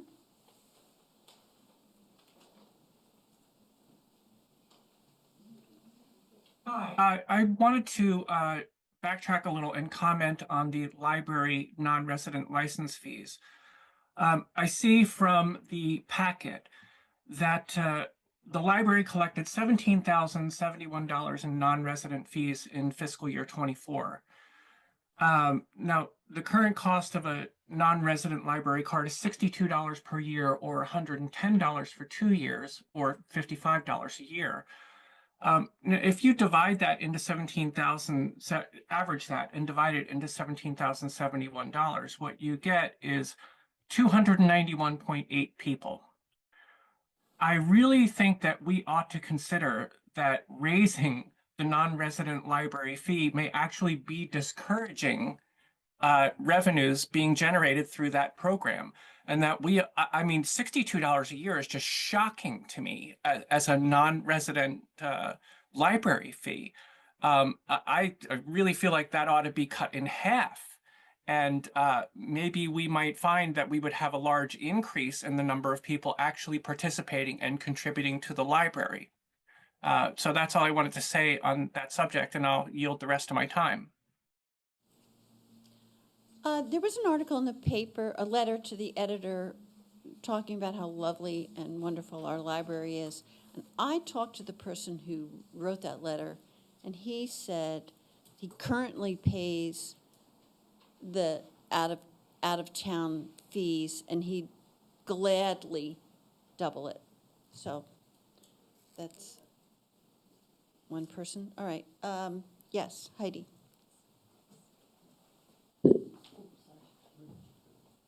Heidi Fisher, District 7. Just about the rec and park fees, I just want to say that I've spoken to a lot of people who play pickleball, and the numbers who play pickleball are huge. I am not one of them. But a number of people have said to me that they don't collect the fees for playing pickleball. So I was just going to say that one piece of revenue is that there are a lot of pickleball players who are not paying the fees, because the explanation I got was that since the people are in the summertime always out at the courts, they don't catch them to pay their, I don't want to say catch them, but they don't, see them. They're not coming through the rec center to be caught to say, oh, could you pay your fees? You haven't paid your fees yet, because they're outside playing. And that there's a lot of revenue that's not being captured by that, in that group of people. Good to know, Heidi. Carol, do you wish to comment? Are we going to talk about a pickleball tax now? No, but there's a fee for pickleball that isn't being. Agreed. I'm just making light of it, 100% hear what you're saying, yes. There is some validity. Yeah, thank you. What time is it? Oh, almost bedtime. I knew there was an issue, thanks. So that has been a problem, but we have rectified issues. If you look at our fees, which we don't have a pickleball line item, it goes into a miscellaneous item and also into our senior rec fees. But we took, starting in early February, that was true. There were very few people that paid, so we made an aggressive campaign, and we're going up there on a regular basis. I think there might be one or two pickleball players in the room here now that probably could attest to that. And from the 4 that were registered, this for the winter season went from 4 to 77. Great. Thanks a lot, Carol. Do we put tags on? No, we don't. But we tried the honor system, and then Can we chip them? Can we chip them? Well, we'll chip just the balls, though. All right. All right. Let's move on to budget reductions. Dick. What? Dick. Yes? Mr. DeGray?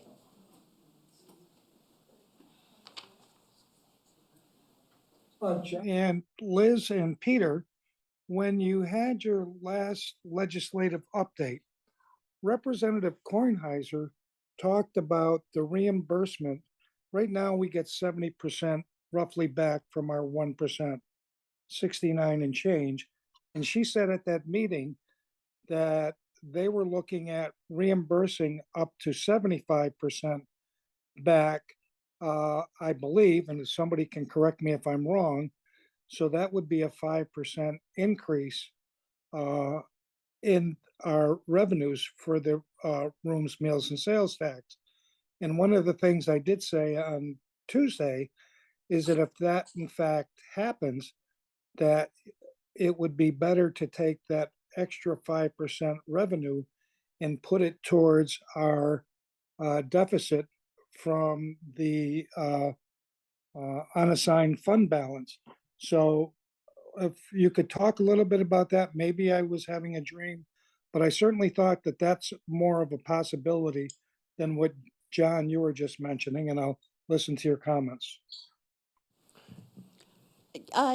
Yeah, Dick, Emily Kornheiser did say that. We want more. Of course, we'll take the other 5%, but we were asking for more. And there were various scenarios at that meeting to get even more revenue because of the burden that the state has placed on us in Brattleboro and other host communities for the motel program. but that has not come to pass. And what we're about here is realistic amounts to add to a proposed FY26 budget. And speaking of which, let's move on to the Select Board budget reductions. There are a number of reductions that the previous Select Board made in December of last year, but John's going to present that to us, and hopefully we can run through this list. I'm assuming that if a reduction was made, that it will only be revisited if a Select Board member raises their hand. Madam Chair, will we be able to have a recess here for just a few moments? Sure. Let's come back at 8:05.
Isaac?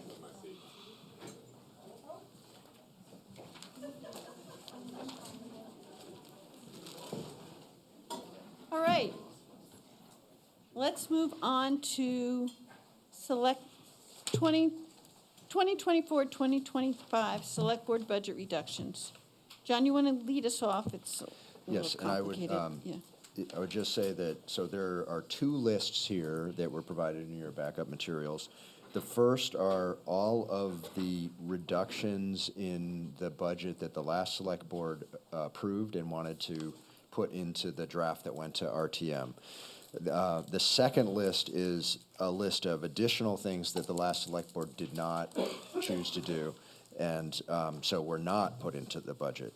I would suggest that if the board would like me to quickly read through the ones that are on the first list, then if there are any of those that you want to revisit, to have select board members call that out and then have a conversation about it, then you could open it up to the public for items that maybe you didn't discuss or thoughts they have on the ones that you did discuss, and then you could come back and deliberate as a select board and move a slate of things if you want to make any changes, something like that. And then you could do the same process for the second list if there are any of those that you now want to put into the budget. Does that work for everybody? Savings put into the budget, yes. Right. Yes. And I reductions, just want to reiterate that this is $1,774,994 worth of savings in the budget. So, John, you want to begin? Yes, so these are the items, and I will just refer to this table on page 3 of your backup material. Removing hot box from the capital plan was $54,000. That's already been done. This will not be a reduction in base for FY27 because it's a capital item. Using grant savings for capital, so $300,000. This will also not be a reduction in the base because it's applying grant funds that came in to driving down your capital costs. Retiring a note on a fire engine, $54,704. That has already been done, so that savings will already be in the budget. Reducing cost of living allowances staff-wide to 3%. That is $111,128 in savings, and that will also show up in the FY27 base. Reducing non-union wage steps by 1% will save $16,550, and that also will show up in the FY27 base. Accounting for DPW restructure, that has already been done. That is a split between utility and general funds that we missed when we did the initial budget estimate. So that is a $59,414 savings in the budget that is already done and was not shaded, but that is one that was already completed, and that will also show up in the FY27 base as a reduction. Increasing planning department permit fees is a $20,000 addition to revenues. That has already been done and will show up in your draft budget. Stepping back from the cow power subsidy, $5,500. That has already been completed and will show up in your draft budget. And sorry. I'm sorry, would you be able to explain what the cumulative reduction in FY27 Yes. base means so that we can understand while we're going through what those numbers mean? Good question, Isaac. So that column is just, if you reduce the amount on the left, it should accumulate on the right. And I do see there was an error that I don't know why the first two were zeroed out. So that is a mistake. But it should be,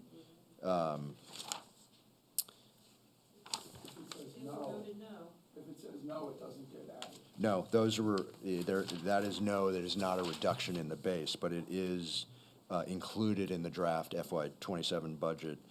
So I just must have, when I moved that table, I must have lost a formula or something, so apologize for that. Oh, so these numbers are in that column or just off? You should add the 54,000 and the 300,000 to each one subsequent below. I can update that for you if you want. But, oh, I see. So this is, okay, Yep. got it. This is the running total. It's the running total, so. For FY27 for the Correct. next fiscal year. Okay. Absent the first two, so apologies for that. Okay, thank you. The next one is an increase in expected police reimbursements for programs that the state is supporting us, $87,000. That's already been done. It will also show up as a reduction or as an increase in the FY27 base. Reducing stormwater upgrades, $10,000. This also would be a reduction in the FY27 base, although the select board may choose to put that back in. Doing less building maintenance at Brooks Memorial Library, $10,000 savings. That also will show up as a reduction in the FY27 base, but the select board may want to put that back in depending on input from staff.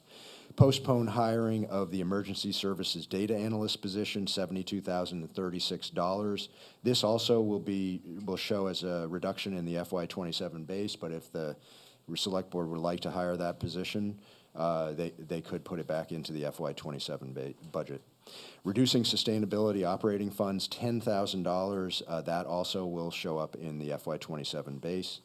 Eliminating equipment purchases in the assessor's office, $2,000 savings. That will show up in the FY27 base. Suspending vacation buybacks for department heads in FY26, $30,750. This will show up in the FY27 base. Do fewer municipal center repairs, $15,000 savings. That will show up in the FY27 base, although that is one you may want to consider increasing in the future. Doing less building maintenance at the fire stations, $1,000. That will also show up in the FY27 base. Increasing the non-resident fees for a library card, $3,250. We already discussed that. Deferring records restoration in the town clerk's office, $3,000. This, again, is a risk management issue that you may want to consider putting back into the FY27, but it will be in the base as a reduction.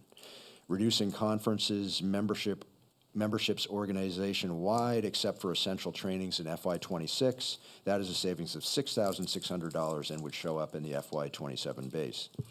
Removing the Kiwanis Shelter roof capital project by minimizing the Estiville gazebo project. That is a savings of $37,500, and it will not show up in the FY27 base because it's a capital-related expenditure. Reducing bicycle capital funding, $10,000. This would show up in the, I think I said yes on that, but I'm not 100% sure. I think we would use the long-term capital plan, and that would be restored in the FY27 capital plan. Reducing traffic safety budget, $15,000. That's a $15,000 savings that would also show up in the FY27 base, and if you wanted to restore that, you could put that back into the FY27 budget. Eliminating town arts fund, $20,000 savings. This also would show up in the FY27 base as a reduction and could be put back in by the select board if you chose to. Reducing the library budget for reference resources and books for adults, $5,000 savings. This would show up in the FY27 base. Reducing spending on street signs, $1,500 savings. That would show up in the FY27 base. Reduce spending on line striping projects, a $3,000 savings, also in the base for 27. Reducing the library budget for juvenile books, a $1,500 savings. That would show up in the FY27 base. Eliminating leaf collection, that's a $20,000 savings. That would show up in future budgets as well.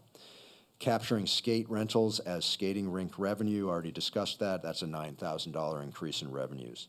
Generating pay-as-you-throw revenues, that we already discussed as well, a $309,000 increase in revenues.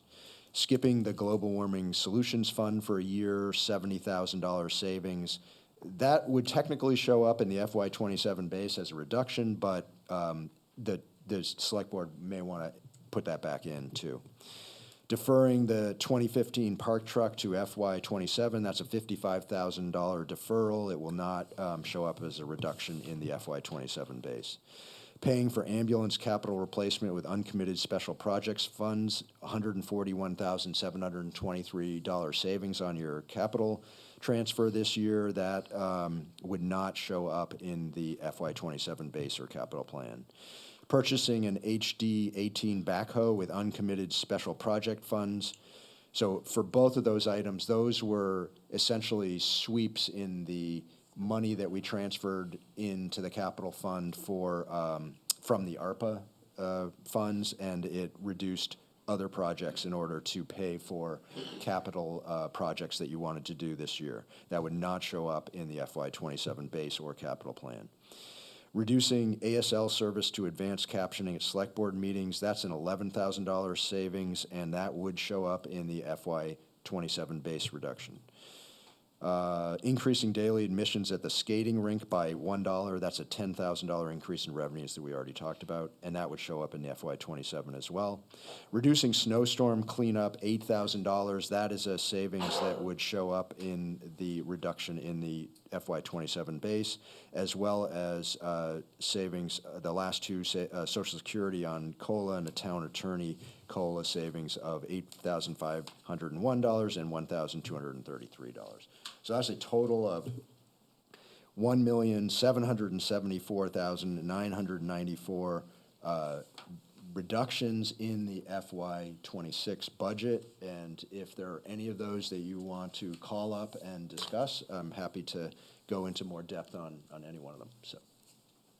Great. I know people are here to speak about the arts budget. Is there other items that you'd like to bring up? We could do that first if that's what you're. Oh, no, I'd like to hear from you. Yeah, I'd like to hear more about the deferring the records restoration in the town clerk's office. You mentioned might be some risk around that. And then also eliminating leaf collection, what that exactly means and what the alternative is for people.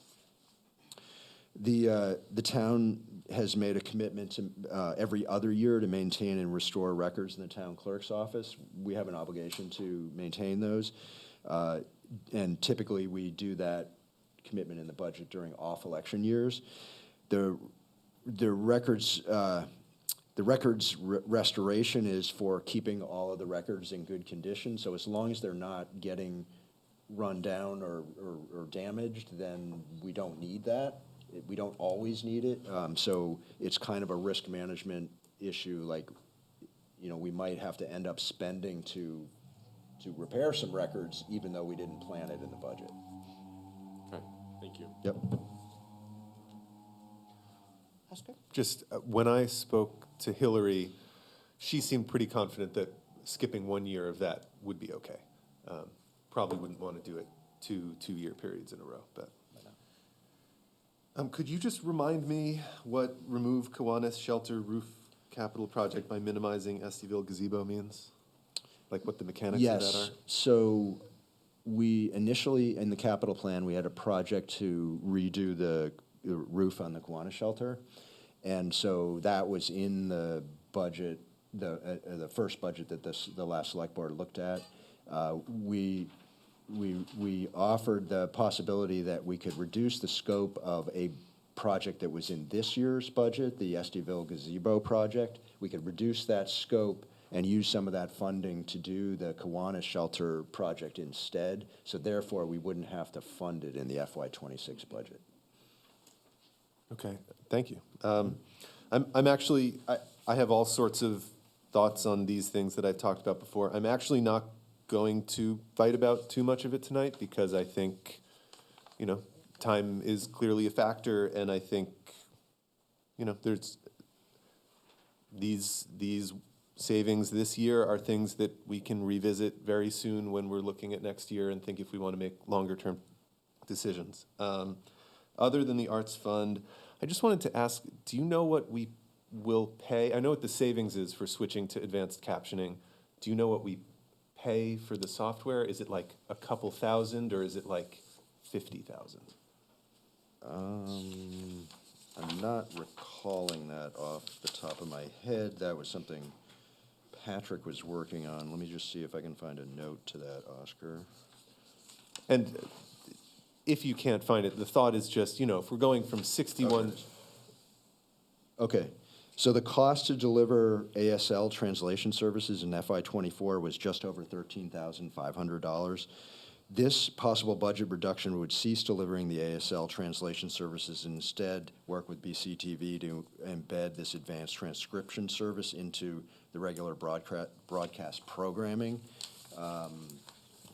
And I don't have an estimate of of what that is, but the balance would be an $11,000 savings. So I assume it's 2,500. I just wanted to raise the idea of, I mean, that's a pretty significant percentage cut, but the value of that money, instead of just going to some software company, going to people in the community, is there's some value to that. So just throwing that out there. And then the only other thing I have marked off is the arts fund, so I will pass for now. Great. Other comments? Let's hear from the Arts Fund people. And do you want to come up to the table? What we're agreed to do is that the Arts Fund people could each speak for 3 minutes. So we're giving the two of them 6. Thank you. So we have Chrissy Lee and Sharon Fantel. Yeah, very good. Sharona Fantel. Sharon Fantel. Great. Thank you. Please begin. Thank you. I'm Chrissy Lee. I'm a representative of the Arts Council of Windham County, and I'm one of the program coordinators for the Town Arts Fund. We're here today to urge the Select Board to restore funding for the Town Arts Fund program in the FY26 budget. For those who don't know, the Town Arts Fund is a community grant program that's funded by the town of Brattleboro and administered by the Arts Council of Windham County. TAF provides grants of between $1,000 and $3,000 for community-focused creative projects in Brattleboro. Some past projects have included things like public art and murals, free community workshops and performances, youth programs and internships, creative community engagement, and mutual aid projects. As a volunteer-led effort, the Arts Council relies on the town of Brattleboro as a source of funding for this program, and without continued town support, the program would cease to exist. The town has funded the program at $20,000 a year for the past 2 years and $15,000 for the 3 years prior, and we're asking the board to consider restoring funding for the program at $15,000 for the coming year. The Town Arts Fund is a program that's been fueled by community initiative, and the idea of the Town Arts Fund was originally proposed to the Select Board by members of this community and voted on at RTM in 2019. Since then, we've administered 6 application cycles. We've received a total of 154 grant applications and awarded over $80,000 in grant funding to 53 community projects. The Town Arts Fund is a robust and responsive grant program that provides seed money for community projects, expands equitable access to the arts, and fosters much-needed joy, hope, and solidarity within our communities. And I want to emphasize that TAF is not just another source of funding for the arts. TAF's approach and impact is unique in several respects. The program has low barriers to participation and application, which explicitly welcomes first-time grant seekers and less experienced artists and younger artists to apply. TAF requires that all projects be free or sliding scale for participants. The program evaluates projects based on how well they demonstrate qualities like community impact, collaboration, and community engagement, ensuring that the projects that are selected are focused on local needs. The program prioritizes funding for projects that support underrepresented and marginalized artists and communities, as well as projects that likely would not happen without Town Arts funding. And lastly, the program brings creative energy to downtown Brattleboro in particular. It creates resources for murals and public art, as we mentioned, as well as programs at Gallery Walk and creative ventures like the Brattleboro Flea that bring people and energy to downtown. This is a program that's fueled, as I said, by community initiative and creative energy, and it's also spurred a tremendous amount of community initiative and creative energy. It is a program that serves Brattleboro, and it represents Brattleboro's best aspirations. And I believe that reducing funding for that program makes it harder for us to try to meet those aspirations. So my name is Sharon Fantel, District 9. Just to piggyback on what Chrissy shared, Town Arts Fund really is a low-cost program with big impact. I've worked in the nonprofit arts field my entire life, and I can tell you with both in my role as co-coordinator and also as a fundraiser that even small amounts of money go a long way in determining the trajectory of creative projects and initiatives, and that's especially true for artists and also programs and initiatives that don't quite fit within a box. And it's also especially true now as federal funding is drying up, and we're seeing the trickle-down effect on regional, state, and local levels. So really, the Town Arts Fund has been a model for local arts funding. It's been a catalyst for the kinds of projects and creative initiatives that we really want in this community, and it's a hopeful program that we definitely need right now. I'd just add that arts and culture is Vermont's third largest economic sector. It's more than just a nice to have, it's a public good. We know it fosters connections. It also creates healthy, vibrant communities and drives tourism and economic growth. And the Town Arts Fund has been a living demonstration of the value that the community and its elected officials have placed on the arts, and that Brattleboro really is a place where the arts and artists can thrive. I just want to share a testimonial from Michelle Simpson, who's the executive director of the Bonnievale Environmental Education Center, and the Town Arts Fund funded in 2024 one of their projects, Forced Fashion. She writes, "Of course, the 1,500 doesn't come close to funding this event, but that's the beauty of why Brattleboro should continue to support the town arts, because a little goes a long way. The support from the town gave us the seed money and momentum to pursue other grants and corporate sponsorship because we were able to demonstrate that we had the support and approval of the town. Any quick Google search will show longitudinal research proving that arts make communities a desirable place to live and improve the quality of life for all.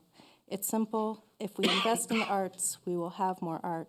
The Town Arts Fund is a small investment that has big payoffs for everyone. It's simple, straightforward, and inexpensive. It is a crucial, effective, low-cost program that supports murals, live music, and unique events in our public spaces that everyone enjoys and that uplifts us all." And I think with that, I'll cede, and thank you very much for your time. Thank you very much. Are there other members of the public who would like to speak to this item or other reductions? Kate? Okay. But Kate, you go first. Kate O'Connor, Brattleboro. I have no comment on the Arts Fund. I just want to, in general, talk about the reductions. I want you to be really, really careful, because it says $1.7 million in reductions. It's really only about $700,000 that it was reduced. The $1 million, if you look at it, either came from increasing fees to residents, using the special project fund, revolving, I don't know if the revolving loan fund was in here, but revolving loan fund, and it was adding things like, well, we think we're going to get more money from the fire department or police department reimbursement. So just be really, really careful when you start thinking about it, because they're not real, the majority of it is not real reductions, and I just want you to keep that in mind. Sue? Yes. Megan Gray, District 9, thank you very much for your presentation. I'll speak directly to your portion. Excuse me? Yeah, I'm You'll sorry. speak directly I'll to speak me? directly to you, to their portion. Thank you for the reminder. Steep learning curve. Thank you for bearing with me. I just want to express my solidarity for and appreciation for the items and benefits that were expressed by the two people who spoke on behalf of reinstating funding for the Town Arts Fund. I think, as I've spoken to in prior meetings, benefits are rendered to everyone from young people to elders in our community. I think that the point of added monies coming in because monies are already here offered is a valuable one to consider. That I want to just underscore the third largest economic sector is the arts, to my understanding from the presentation. Thank you for your time. Thank you. Is there a Jan Therese here? Jan, you're on the list. I don't have much to say. No.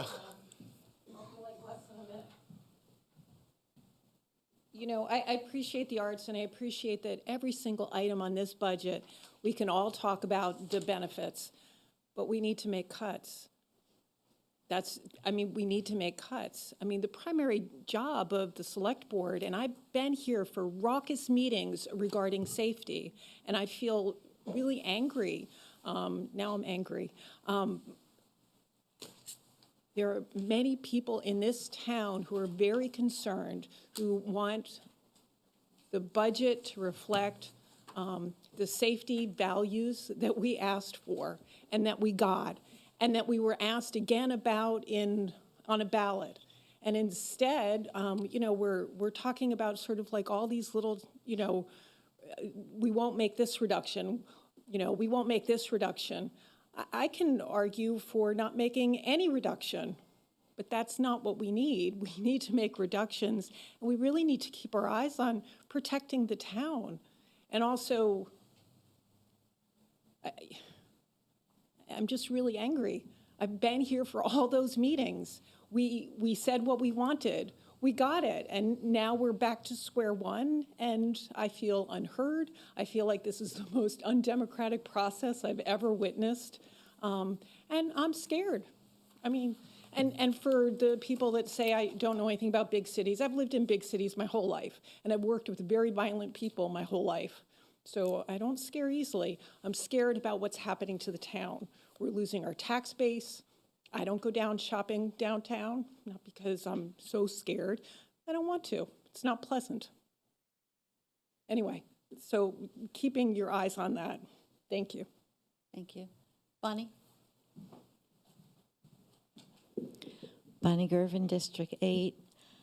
I think we need to be careful about where we're making our cuts, because by cutting the Arts Fund, we're cutting some of the best of what we are and who we are and what brings people to us. If we're going to cut out the beauty of who we are we attracting?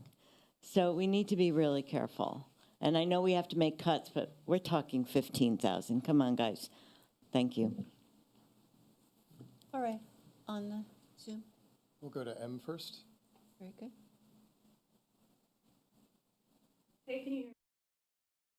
Thank you. My name is Batchelder. I am District 9. I want to just first take the time to thank Sharon and Chrissy for showing up and advocating for this program. I am almost a lifelong resident of Brattleboro, and I remember a time when the community arts for the youths felt much more vibrant. And I would like to urge the Select Board to keep in the budget the Town Arts Fund. I'm a former recipient of the grant. It is really affirming as a young artist in a small town in Vermont where there are not a lot of creative opportunities like there are in cities, for people like myself to have the opportunity to contribute in ways that impact the community positively. And frankly, I think that it's embarrassing that it was put up on the chopping block in the first place based on the ethos of Brattleboro and what it has stood for as a creative arts hub forever. And I think that it's, no matter 20,000, whatever it is, it's an invaluable program, and it contributes to the creative landscape and ecosystem of downtown. And I think it's a really essential program. So I'm just here to voice my support in keeping that in the budget. Thank you. I yield my time. Next. Dick DeGray.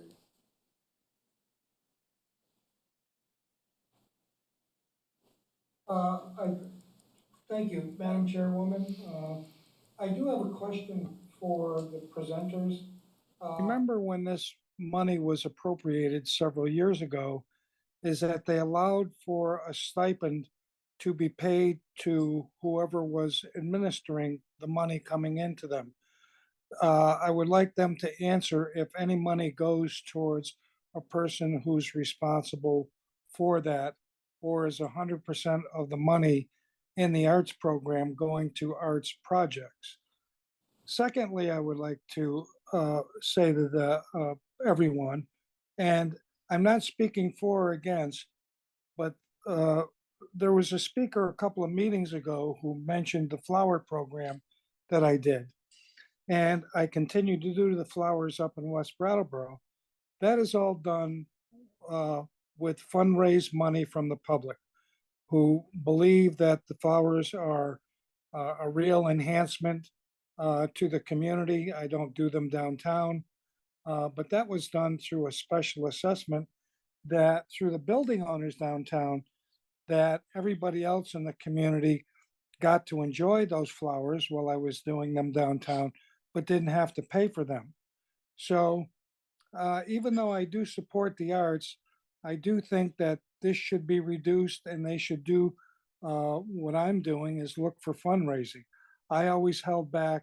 I always thought that I should ask the town for the funding of the flowers because I think it added so much value to our community, but I always held back because I felt that people would donate and they have donated and they continue to donate. So I'd like to hear the thoughts of uh, people either on the board or the two presenters. Thank you. Okay, first, I will ask the two presenters, is 100% of it going to the actual recipients? Yep. Yes. In the past 5 years, 100% has gone to the recipients. We did put that stipulation in with the last the increase 2 years ago that we would, we wanted the option to be able to use a small portion of that money to go towards a stipend if it felt necessary to do so. And Thank you. we've made that choice. Great. Jessica?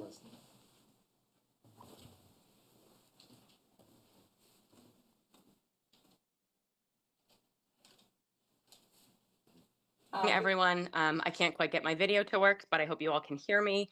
I want to start out, first of all, I'm a member of District 7. I want to start out by just making kind of a blanket statement that none of my suggestions or items of consideration that I will be making to the board are intended to diminish any of the efforts of so many of these wonderful services and offerings that our town provides. So again, just first and foremost, I am not here to diminish their efforts. I did draft and submit an email to the select board and to town manager Potter this afternoon. And if it's okay, I'd like to share just a brief synopsis of that email. For reference, this is regarding the Brooks Memorial Library. Some research shows that the Townsend Public Library currently operates about 22 hours a week over 5 days of operation. The Guilford Free Library, yes.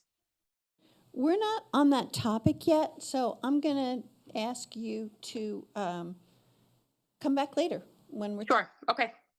Thank you. Gemma?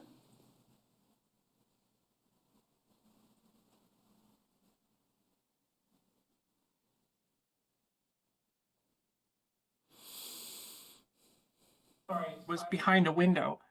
I just want to say that I absolutely oppose any reduction in spending on solid waste collection, bicycle infrastructure, and other traffic safety expenditures like street signs and line striping, and ASL interpreters for public meetings.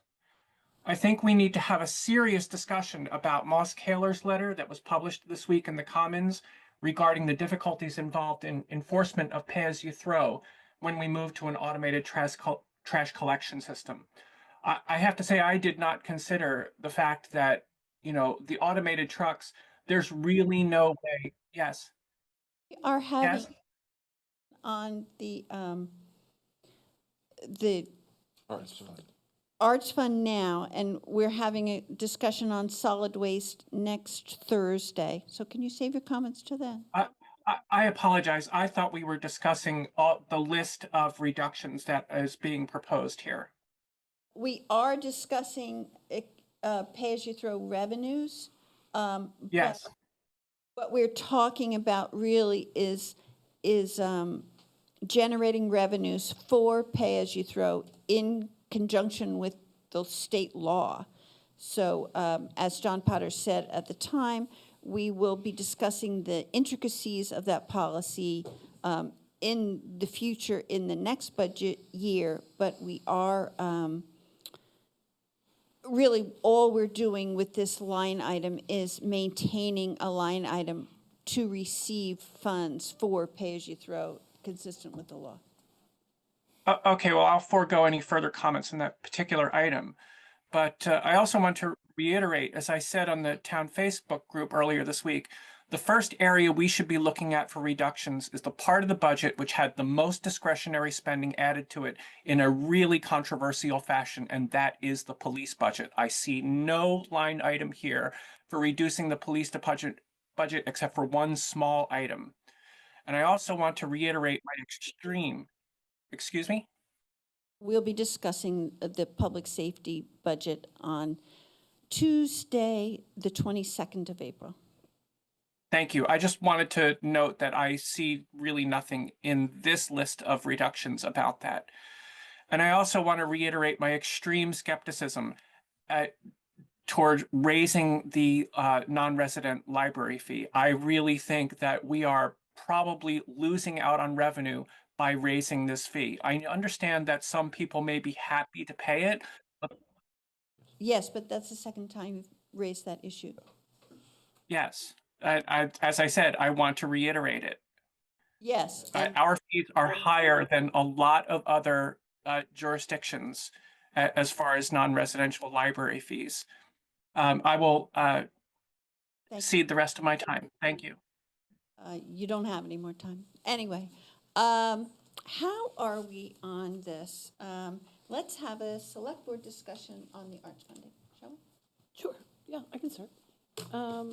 Well, first of all, I really appreciate your presentation. And I also appreciate that you are willing to compromise. You know, I think 13,000 to 15,000 is fair to put back in. And that's what I was thinking, listening to it. So. Oscar? Just a general comment to start, which is that this budget has to serve a lot of very different masters, and it can be sometimes hard to believe. I'm certainly surprised by how different people's viewpoints can be in this town. Like, there are people for whom safety is the most important, and I promise you there are people for whom the arts is the most important thing in town.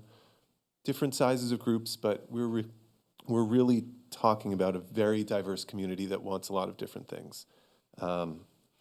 So I agree. I think the arts has inherent value, and it's a big part of Brattleboro's entire history and vibe. I also have gotten a number of sort of business-focused pro-arts arguments that I think, yeah, it's a tourist attraction, and it's exciting, and if you want to bring people downtown, safety is one aspect, but, you know, a new mural in the Harmony parking lot is another. So I think I agree with Amanda. I think compromising on a lower number is smart.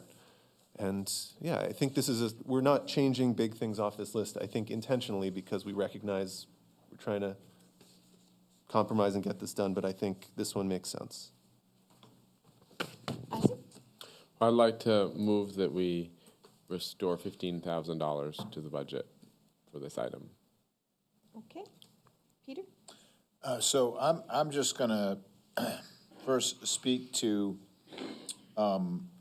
what I've been hearing from what I assume are some of the people who voted for me to run up here and do that, and that is restoring this line item seems to be really super important to people. I was willing to go back in for the full 20 as if I'm just listening to the people who I've been talking to.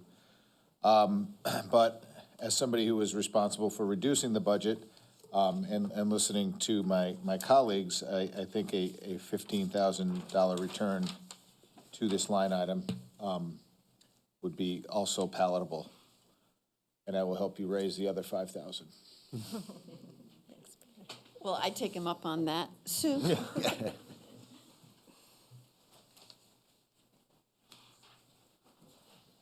I need to share with you that I sat in the Harmony parking lot this afternoon for a period of time, reading my book and also observing people. I watched with a great deal of pleasure people going up to the artist who was working on the mural and thanking her for her work and how great it was looking. And I took time to speak with her too. It was really cool watching her work and watching other people interact with her. And then a few minutes after she'd packed up to leave for the afternoon, I watched two families spend a lot of time in front of those murals, looking at them and admiring them, and not just the new one, but all the others, and taking pictures with their families and just taking pictures to take back home with them. And I don't know if they were local or not, but it was really cool to watch all that happen. It was a really quiet, peaceful time in that area, which I enjoyed today. Thank you. Thank you. Much better than the last time you were sitting in the Harmony. Okay, so I would be pleased.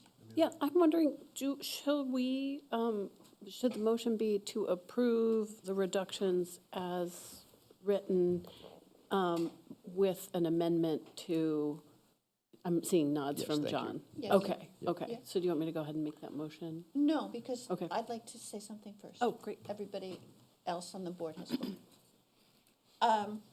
I would be pleased to restore $15,000 to the FY26 budget, but I must remind my colleagues that we're here to take approximately $400,000 off of our budget. Right? Not totally sure where you're getting that number. Well, we discussed the last meeting, getting our budget down to a reasonable sum of maybe 4 or 5% to overall, right? I think that came up in conversation. My personal goal is not, let's cut $400,000 from the budget. And I think, yeah, RTM was chaotic, but I heard a more complex message than that personally. It may be a complex message, but what we're here to do is cut money from the budget. You disagree? I think if we came to the RTM and to the voters with a budget increase that's similar to the one we had in March, we'd be not doing our job. Well, I think this is a great conversation to have, even if we have it briefly. I think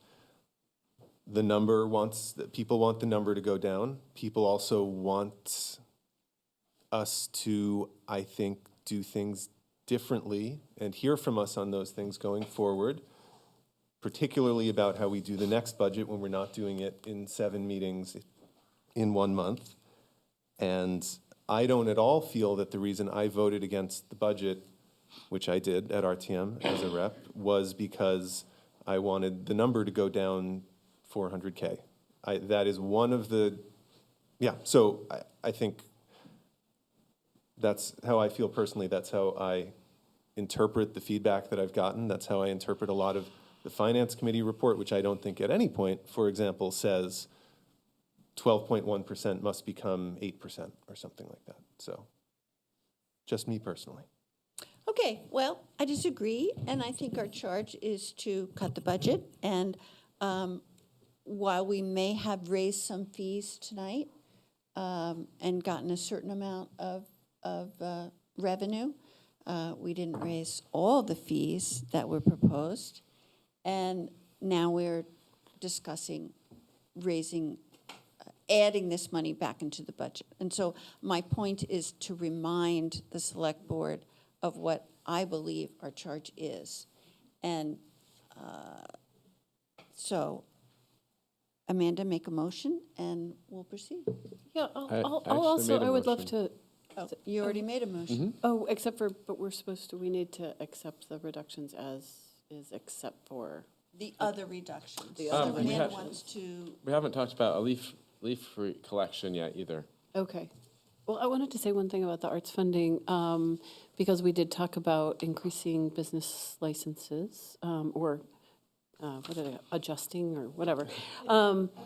I think the intangibles that you get from public murals, from the positivity of community-based art is, it's a symbiotic relationship with a vibrant downtown and hopefully luring in new businesses who will now have to pay $100 for their licensing fee. Sorry, fish.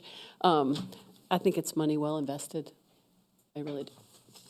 I just also kind of want to make a comment again, based off conversation that I have. I try not to make any decision based on just what I think or in a vacuum. But John produced a pretty interesting chart at the last meeting that showed our overall tax burden for this coming year would be closer to 6%, if nothing at all changed.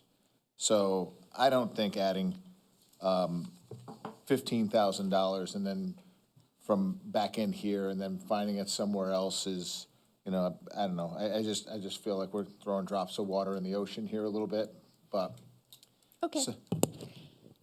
Let's hear from Isaac's motion, vote on Isaac's I motion. think you wanted to talk about leaf collection. And then we'll talk about leaf collection and the rest of the list. Let's do arts now. Get these fine people back to their seats.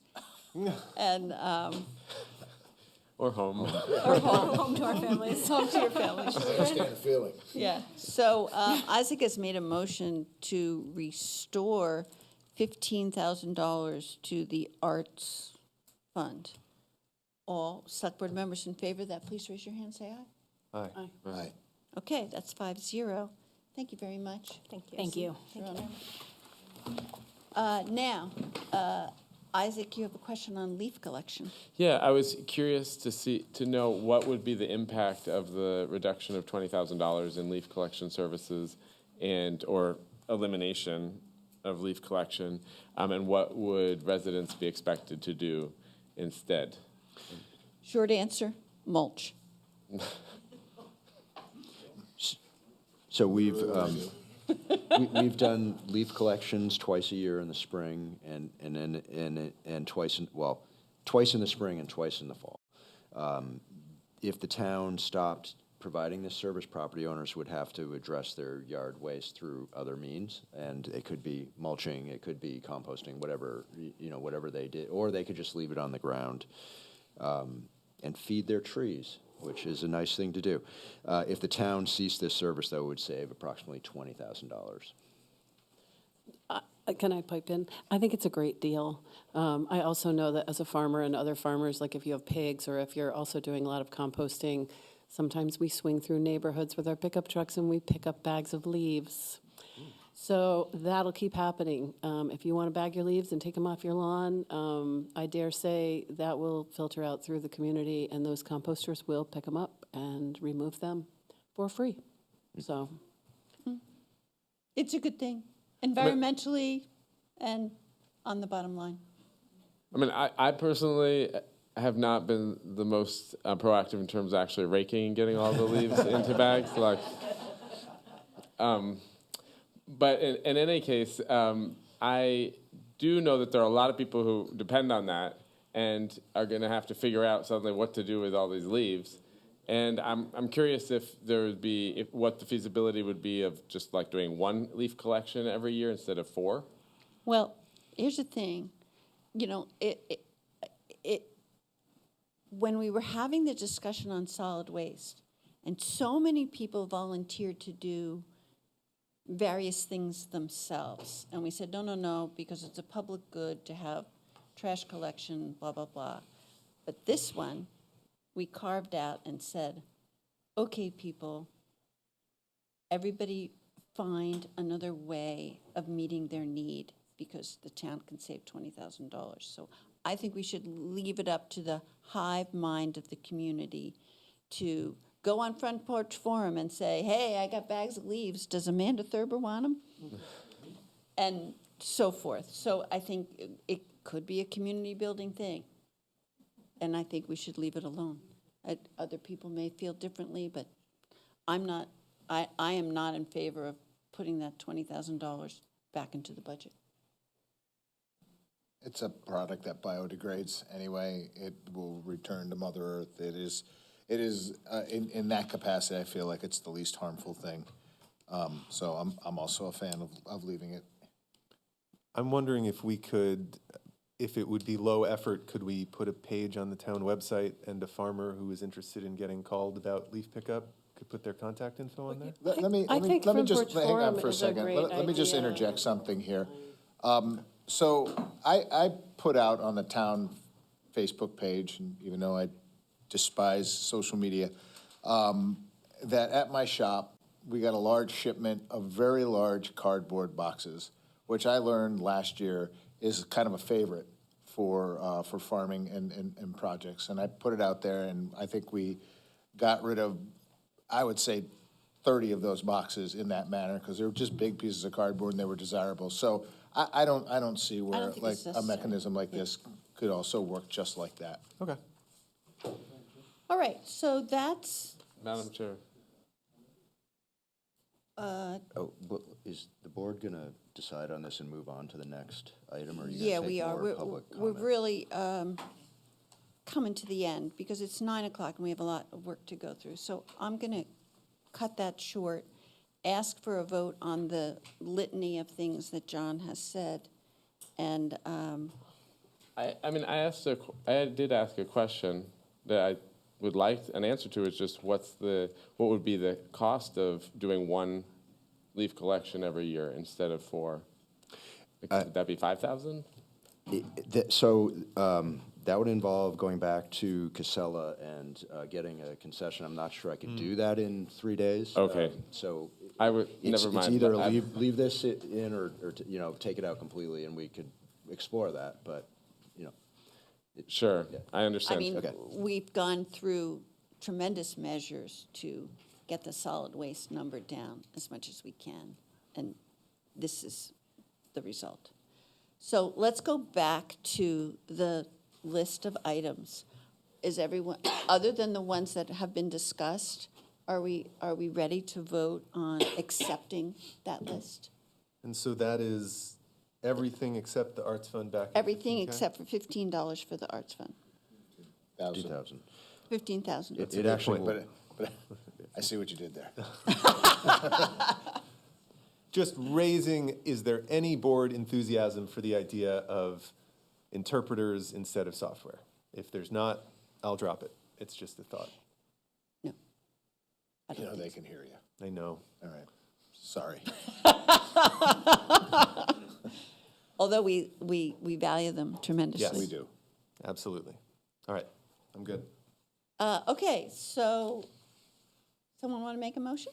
I'll motion that we. Amanda has made a motion? Yeah, or I was in the process. I can Please go ahead do. and You want to reiterate finish it. it? All right. I move to accept the fiscal year '26 reductions on the page that we supplied and discussed, with the amendment to add back 15,000 into the Town Arts Fund. Great. All select board members in favor of Amanda's motion to keep the reductions that we planned, except for returning $15,000 to the Arts Fund, please raise your hand and say aye. Aye. Aye. Great. All right. Next, Okay, so the second list that I was talking about is the possible reductions that the last select board did not choose to take up, and I will give a quick run-through of those. One is reducing police department expenses by $5,500. Another is deferring computer equipment maintenance at Brooks Memorial Library to save $2,000. Reducing employee recognition and appreciation organization-wide for $2,500. Eliminating bicycle capital funding altogether, $10,000 reduction. Eliminating traffic safety budget altogether, another $15,000 reduction. Reducing seasonal highway staff, $9,500. Reducing capital roads, $75,000 reduction. Reducing project care contribution by $2,000. Splitting the fire car 2 replacement between 2 fiscal years, FY '26 and '27, saving $37,500 in the FY '26 budget. Further reducing police department expenses by $11,900. Deferring IT coordinator hiring, $94,430 savings. Deferring intersection capital funding to FY '27, which would be another $100,000 savings. Eliminating trash collection, this one This one is probably not possible at this point, $420,271. Reducing bus service, $50,000 savings. Cutting retaining wall capital funding by another $50,000. Eliminating the accessible voting machine for local elections, $1,800 savings. Delaying rehire of the finance director, $107,221. Increasing day camp fees by $20 per camper, $12,000 savings revenues, and not opening the Living Memorial Pool for the summer of 2025 and early 26, I guess, $66,775 savings from doing that. Great. I have some comments, if I may begin, unless others want to. Could we start with questions? Were any of yours questions? Just Sure. to clarify what some of them mean, because I know we have staff here.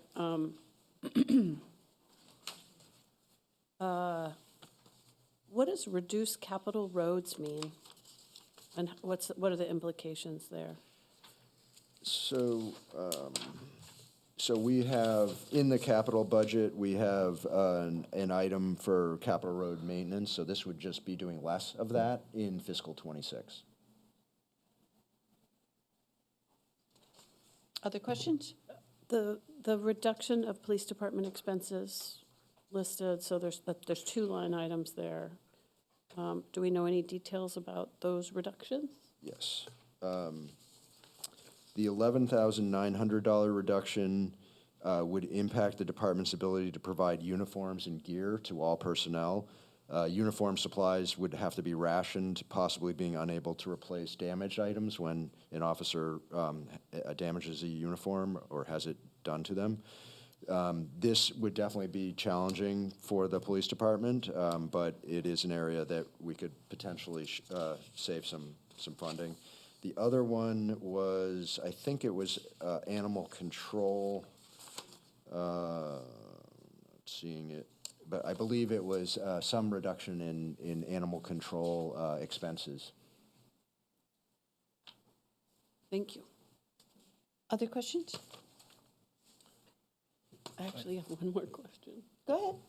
So how much is the current day camp fee that would be increased by $20? Thank you, Carol. Carol, a lot is interrogated.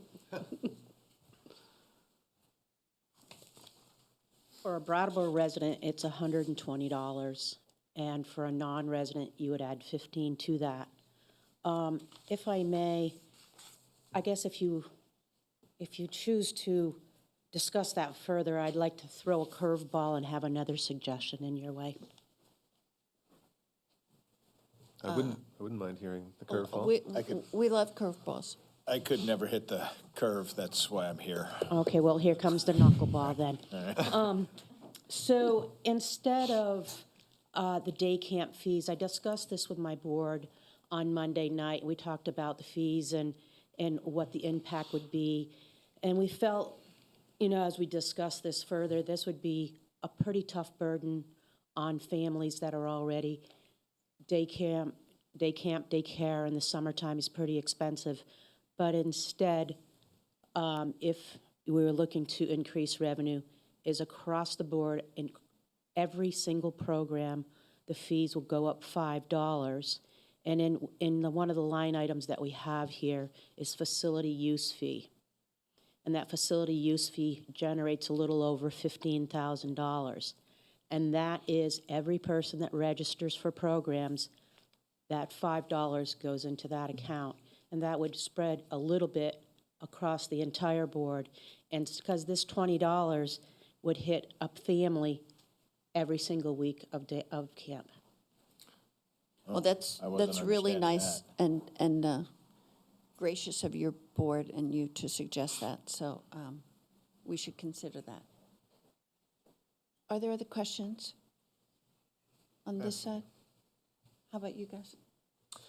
Yeah, I was curious, first of all, thank you, by the way, for sharing this. in the description below, it says that these just pertain to personnel costs, and I want to see if I'm understanding that correctly. No, that's the next section, so just, That's- we'll move on to that You're reading ahead. if we have time. Okay, so my question's about from this table here. With the option of deferring the IT coordinator hiring to FY '27, what would be could you speak to the alternative and the cost of, for instance, continuing with the contracted services that we have, and if there's an increase that would be needed in order to cover what we might be losing? What do you anticipate, if you're able to speak to what you anticipate that fee being? Yeah, thank you, Isaac. So you're referring to if we were to defer this, what would be the risk management strategy around our current technology situation?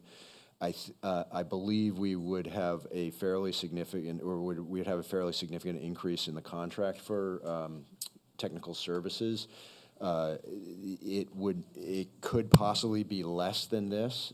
I have requested a quote on that, and I have not received it yet. So, And similarly, the delay in rehiring of a finance director would be a similar consultant fee situation, which we don't have the number for yet. that could be as well, yes. Yeah, Yep. but those two positions are in a similar boat. Okay. Are there other questions? After you. So I have spent a lot of time thinking about this, and of course, some of these things I suggested would be cut in December. So I have a slate of items that I'd like to run down and see if people can feel comfortable with that. All right? Reduce employee recognition and appreciation. I have spoken to staff members who said, please cut this amount because we'd much rather keep our jobs than have, a piece of bacon. And similarly, eliminate the traffic safety budget. I believe that that's a fee associated with the Traffic Safety Committee for hiring consultation. And that was a new item that I added to the budget a year or two ago, and I'm sure that they can live without that. Splitting the fire car between FY '26 and '27 just means that they can hopefully get another year out of that car, and I think that that's money well saved. We just talked about deferring the IT and deferring the finance director, which leaves reducing the bus service, and I think we can reduce the bus service by a considerable amount, perhaps down to $5,000. And the reason that I say that is because that is not a mandated fee.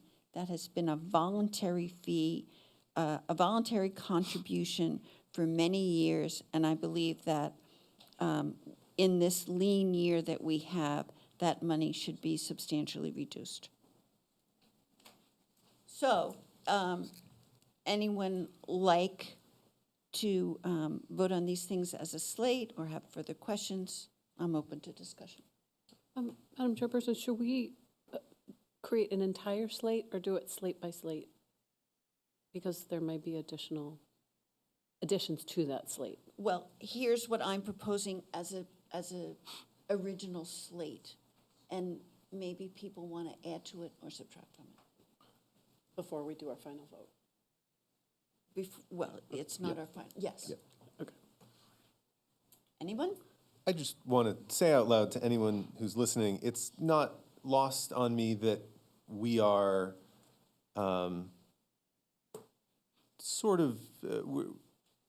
we're going through the same exact list of cuts from last year. That is not lost on me. And I'm going to speak to that a little bit in the next section. As far as the specifics here, so the traffic safety budget, that is definitely what that is? That's a money Yes. that can be used for consultation if they want to study an intersection or something like that. Exactly, yeah. And it would just mean that that if on a case-by-case basis, a situation arose, that they would come to the select board and ask for Right. that money. Like, this one's critical. Yes. We need to do a study. Yes. I think I'm provisionally comfortable with that. Reducing the employee recognition, well, I'll speak to this next section and hope that maybe that's not the trade-off we're making.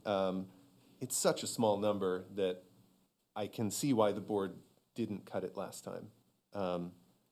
Such a small number with such sort of symbolic weight behind it, so undecided. The IT coordinator and the finance director, though both those positions are important, the idea of trying to, make something work with some different responsibilities in the department, contracting and stuff like that, I'm open to. I think if we could understand better how much of this amount we'd actually save, even an estimate, that would be helpful to me. And then on the mover, I don't want to do that. I think there will be a pretty proportional reaction, and I think it's a really valuable resource that we have, having the mover. And then I don't quite understand, so splitting the fire car is basically we are purchasing it. I remember this from the winter, but clearly not well. We're splitting the cost between 2 years, and when do we actually buy it? We would buy it after July 1st of 2026. So instead of it being in the budget, fully in the budget, when we could buy it in July of this year, it would be... Oh, July of 26, yeah, okay. Be postponing it to July of 26, at the earliest. I'm open to that as well. I mean, I think there are legitimate savings. It is a legitimate savings. It's not, I don't think it's a $37,000 savings, but if you stretch the life of a truck to an 11th year, you are actually saving money. As long as the fire department doesn't feel that, as long as that's a plausible thing to do, I'm open to it. I'm sure it's not their preference. But it runs a risk that we'll put more into maintaining that vehicle that we would otherwise have avoided. Right. So I think that's me through the list. Anyone else? I would generally agree. I do share his concern about the reducing the bus service. I know so many people in our community depend on it for getting to work. Well, that's why John has checked with them, and this would be Saturday service. I mean, some people are working on Saturdays. Some people need it to use grocery shopping, get to medical appointments. I think we're all assuming a usage of the mover that does not exist. But Oh, I don't. I would just want some more information, some more data on that before making a decision to cut that, especially when my understanding is that federal funding for some of for public transportation is diminished, and I've heard a desire from residents for increased access to public transportation. Could I stick in a mover question quickly? Sure. So is that, you spoke to the mover and they said that the consequences of going from 50K to 5 would be no Saturday service? Mm-hmm. Okay. That was my understanding from pleasantly the mover, tangible. And I really wouldn't have time to develop any other estimate. You could reduce it whatever level you want, and then, but getting that information before next Thursday would not be possible. So. Okay, so I have a couple that are sort of compromises. They're not eliminations, but they're compromises. So one would be, I'm probably going to get pushback from this one, but so rather than eliminate the bicycle capital funding, keep it at 5,000, reduce it to 5,000 and not 10,000. And the other one is rather than reducing all of the police department, like the uniforms and gear expenses, reducing that to, can it work with 5,000 in it? And Can that have any impact? Just curiosity. I didn't want to do that at all. Right, That but wasn't on my list, so. Oh, well, I feel like that would be helpful if that was reduced an amount, and a compromised amount like 5,000 versus the 11,900. And the other one is I think Public Works is here, this 100,000 for deferring intersection capital funding. It'd be nice for the public to know which intersections and can we make do. I believe the priority intersection is designing something for Cotton Mill Hill where it hits the highway down below. So. Yeah, that's what I heard too, but I see Dan walking to the mic.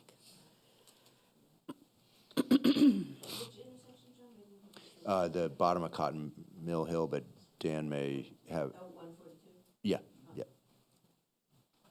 Dan may have a better idea on that. Mr. Tyler is interrogated. Yes, so the two intersections that we had in mind for this were the William Street intersection and the Cotton Mill Hill intersection. The William Street area is currently under traffic study now, and we should have results soon. This money would allow us to progress that project to engineering, and then any additional would go towards engineering of Cotton Mill Hill. Is that William Street and Western Ave? Correct. Williams. An intersection that has been studied for decades, as far as I'm concerned. Is it possible to reduce that by choosing one over the other? So that like, not 100,000, but maybe 50,000 to get the study complete? I think Dan is telling us that they're both very important. Sure, but. Right, I mean, I think, you know, if it were to be reduced, we would target the William Street intersection, prioritize that to continue that project forward. Is there an amount that would be a correct estimate for just William Street? Would it be half or would it be more? Unknown? That's okay. Unknown. I know it's. Okay. You know, in my mind, I'd rather have a cat license, but. Sure. You know. So, where are we, people? Have we heard from everyone? I'm talking about the board. Did you include the facility use fee for the rec and parks? No, I did not. But I can add the suggestion that Carol made. Yeah, that's what I'm thinking. And what's the name of that facility? $5 facility use fee. Okay. Did we have a number to go with that? No, we would We develop. don't, but John can generate one. Great. I'm sure. So, And go ahead. And I would just second the suggestions that Amanda had made around the 5,000 for the bicycle and the 5,000 for the uniforms. Okay. I think just process-wise, if that's what we're talking about, would it there's the two reduced police expenses things on here. One of them is 5,500 and the other one is more. Yeah. It might be cleaner for discussion if we're just talking about adopting the $5,500 one, since it's its own bucket. What's been suggested is keeping the reduced police department expenses at 5,500 and reducing, further reduced police department expenses, this 11,900 to 5,000. Yeah, I guess, I mean, it doesn't matter. Well, just because the first one is the uniforms and police need uniforms. Although, yeah, if it's reasonable to scratch off 11,900, Well- let's go for that. I don't think it is reasonable, and I liked the suggestion of moving it to 5. How did it get on here in the first place? I guess that's a question if this Well, was. Yes, but again, John can explain further, but we had a $22,000, a 22% tax increase that we got down to 12. These were items that were not selected for cuts. And this is a process that John went through with his staff. Right, but they were put forth as possible Yes. cuts. And so now we are being asked to use our judgment to see whether that the sacrifice that each of these departments are making is worthwhile. And I think I kind of messed up on that. If the department is willing to reduce the amount to 11,900, then I think that we should do that. I'm not sure they love this idea, so it's up to you, though. If you want to make that cut in public safety, you can do that here. So I think the point I was failing to make before is that what I remember is that the 5,500 was sort of, here's a first reduction, and then the Yes. second one was the further and I think more painful reduction. That's right, Exactly. Oscar. So it might, if you are looking in that direction, it probably makes sense to start with the one at the very top, because that was presented as the less painful cut, I think. Is that right, John? That's correct, yeah. They were in priority order. I don't know if that survived all through here, but yeah. Okay, so what I'm hearing then is, Oh, hang on. okay, I am, Peter, yeah, how are you? So here's where I'm at. If we're gonna futz around with the bus service thing, I think we have to leave the bicycle capital funding intact. Because if we're gonna remove a Saturday service, people are probably gonna resort to bikes to get to where they have to go, and that infrastructure is gonna be pretty key if we vote to reduce that bus service. well, the question is, really, do we have 3 votes to reduce the bus service? I would not like to reduce the bus service. Amanda? I'm open to reducing the bus services for no Saturday. Okay. Peter? I'm wondering if we would be able to hear from people who use the mover, who are, get a little bit more information about usage of the mover on Saturdays. I mean, to take away a service that people depend on, it's like, I imagine that many people up here have a car, and if you were to just have that car eliminated for a day of the week, then I think it will have a pretty big impact on people, and I would want to know that the people who are impacted by the policies are really being consulted in developing them. Is there any number that allows us to reduce that line item? And it's probably an unfair question, so I'll say that up front. Is there any number that allows us to retain a Saturday service and reduce that number of 50,000? Well, you know what we could do?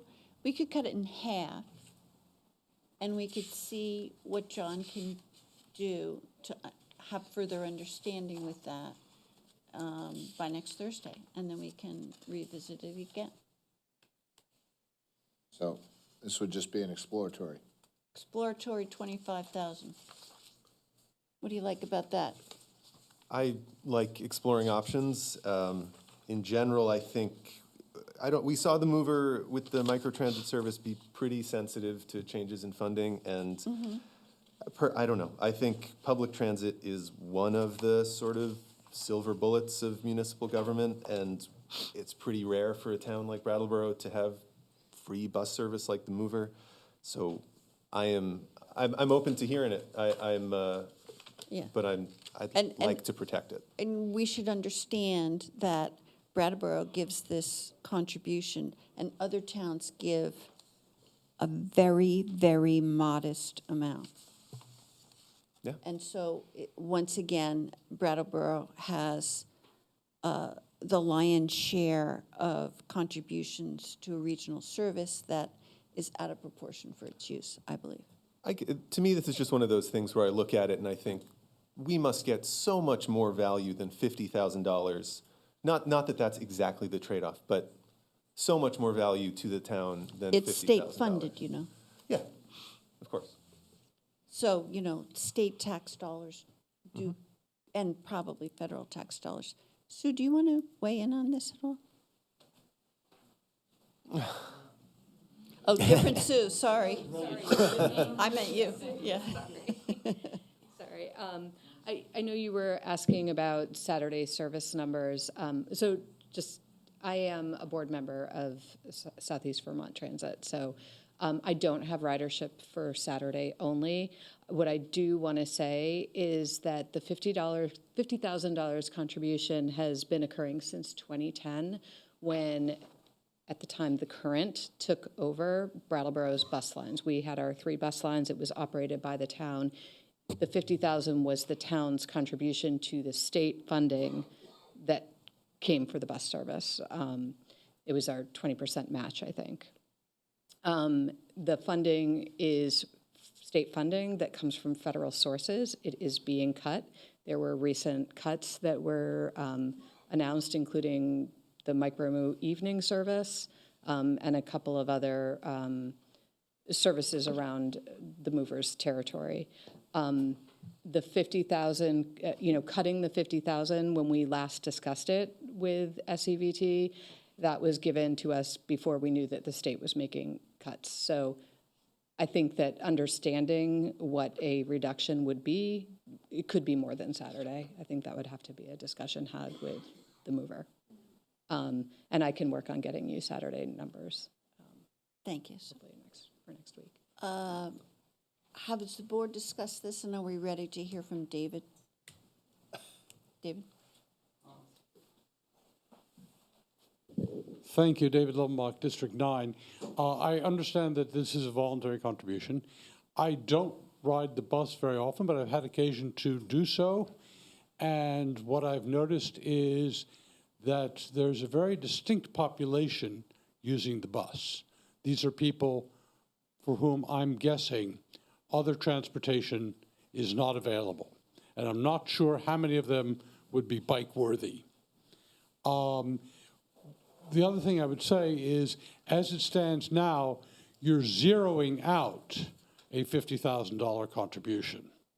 So if you went to $25,000, you'd be cutting that in half.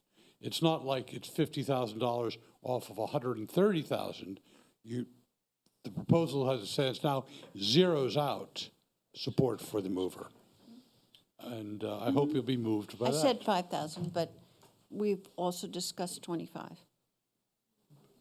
In our conversation. Yeah, no, I understand, but in the budget that was rejected by, there was 50,000, and that would be zeroing out support for the bus service. Yes, but if we moved it to 5,000, or if we moved it to 25,000, that would not be zeroing it out. True. Can I ask a question just about what Sue Fillion reported about state reductions in funding? That's not exclusively to our mover, or is it? Is it other communities that have regional bus service? I'm sure it's statewide. Statewide. And is it a percentage or just a flat, like we're cutting a bunch of dollars? No, the mover was asked to cut between $200,000 and $225,000, and they were looking at low-performing routes. And other transit agencies in Vermont were also asked to make cuts. I'm not sure what their numbers were, but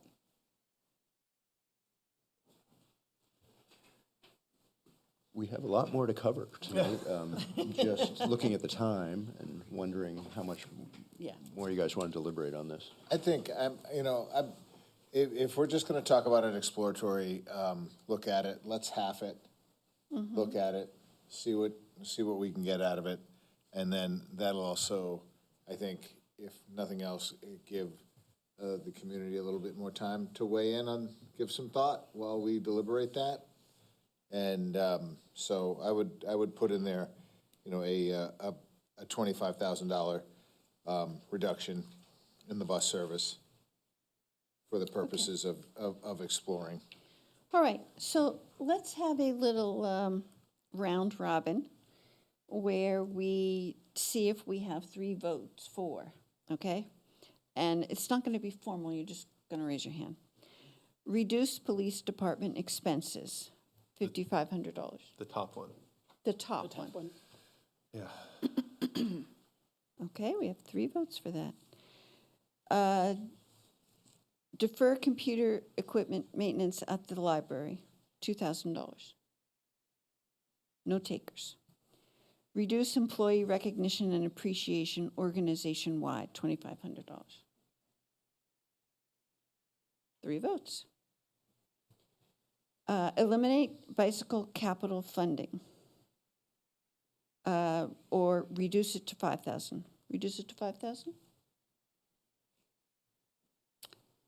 Okay.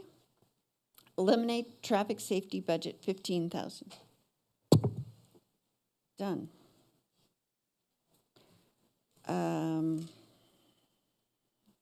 Reduce seasonal highway staff, 9,500. No takers. Reduce capital road, 75,000. No takers. Reduce project care contribution, 2,000. No takers. Split fire car 2 between FY '26 and '27, $37,500. Yes. Further reduce police department expenses, $11,900. My peripheral vision says no. Defer IT coordinator hiring to FY '27, $94,430, less whatever consultant fee. So, look, I see 4 votes. I'd love to know more about, are we going to end up at 30,000 savings or 89? I think that's what we're exploring. Yeah. We don't Oh, know that's yet. fine. Yeah. We don't know yet. Defer intersection capital funding to FY '27, $100,000. There's been requested to have that? Or to reduce it by some percentage, 40%. I know, honestly, like, and this, I know this conversation, all of these conversations predate me on this board. So I think. I hear the concerns about that. I mean, I just don't want to keep kicking it down. And, you know, God forbid something happens on our watch. I'm not voting for it. I'm not voting for it So either. I hear concerns about that intersection, and because of increased traffic on 142 with the new bridge. I will say I've been through that intersection like multiple times in the last couple weeks, driving to the Miller Farm in Vernon, and the pavement is in perfect condition. It's like the road part itself for right now is okay. If for the Cotton Mill Hill, obviously the Williams Street. So we're looking for cuts. I'm still not voting for it. I'm not voting for it. I think I'm a no. I don't know. I'm on the safety first team, so I'll say no. And I think that I've heard 3. So reduce bus service. We can explore what 25,000 will get us. Sure. Are we interested in that? No. Should we do a vote? We should do a vote then. All right. 25,000 reduction in bus service. Who says yay? Again, this is just exploratory. Just exploratory. All right. No opinion. Abstain. Okay, then. Cut retaining wall capital funding. I say no. Anyone else have a stomach for that? No? Eliminating accessible voting machine for local elections. I say no. I say no. Delay rehire the finance director. I say yes, but we do not yet know the consultant fee that. With the same caveat as the IT. Explore. Right. Yeah. Institute an increase in facility use for park and rec of $5, additional $5. How many hands for that? I'd like to see it, yeah. Yeah. And I'm not interested in. I don't even want to the discuss pool. not opening Yeah. that pool. All right. Finally, Right. we have achieved something here. Oh, yeah. Could we hear from? Sure. So you've established a slate. Now, do you want to hear from the public any feedback on the slate? Sure. Okay. That's the slate. We'll hear feedback. Heidi. Heidi Fisher, District 7. I have 2 questions. One is when the eliminate accessible voting machine, does that mean, what kind of accessibility are you talking about? Handicap. Yeah, but is it like mobility? Hillary, It's not. please. It's not on the slate. It's not being. It's not being considered. We didn't. We Right. chose not to consider it. Are you just asking You for still wanna informational know? purposes? Well, I'm or- just asking because if it's the kind of accessibility where someone just can help you vote instead of having a special machine to vote in, let's even hear my from- blind husband says eliminate it because a voting person can help you vote. Let's hear from Hillary. So I'm not sure what kind of accessibility. Heidi, let's hear from Hillary. Wherever you like. Hi, Hillary Francis, Town Clerk. So the accessible voting machine is meant for folks who are visually impaired or blind. And it's basically like a glorified pen. It's a tablet, and it gives a couple of different options. There's a touch screen, there's a navigation pad, and there are buttons. So it has an audio component. You can use it to change the font size or the contrast. And it goes through and you can just choose which candidates you want to vote for or how you want to vote.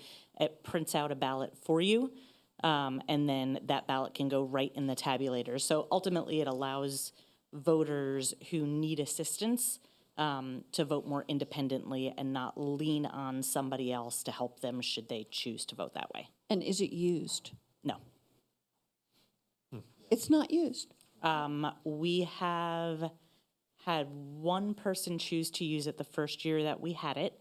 And that was more out of curiosity. And then we had to have 2 other people opt to use it because we needed anonymity. After that, nobody has ever used it in the town of Brattleboro. This past election, though, we did have somebody show up who wanted to use it. And because of technical issues, we didn't use it, and they were upset. That's the first time that happened. But And the alternative is having a person assist. we have to have, they can either bring somebody with them, or we have to have 2 election officials help them. We can never have 1 election official help somebody with a ballot. It has Well, to be that's 2. really helpful. I'm glad you both brought that up. Should we add that to the list? It's a powerful argument. Yeah. Okay. Thank you very much.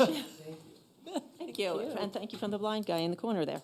My other question is, was the bottom line, which I know you said you weren't going, everybody said no, but it says don't open the pool for summer of 2025. Can reduced hours change that number? We had a very important discussion about the pool opening for the summer, and I am not interested in curtailing any of the hours. It's open for a brief period of time. I wish it could be open longer, and it's extremely well used for the hours that it's open.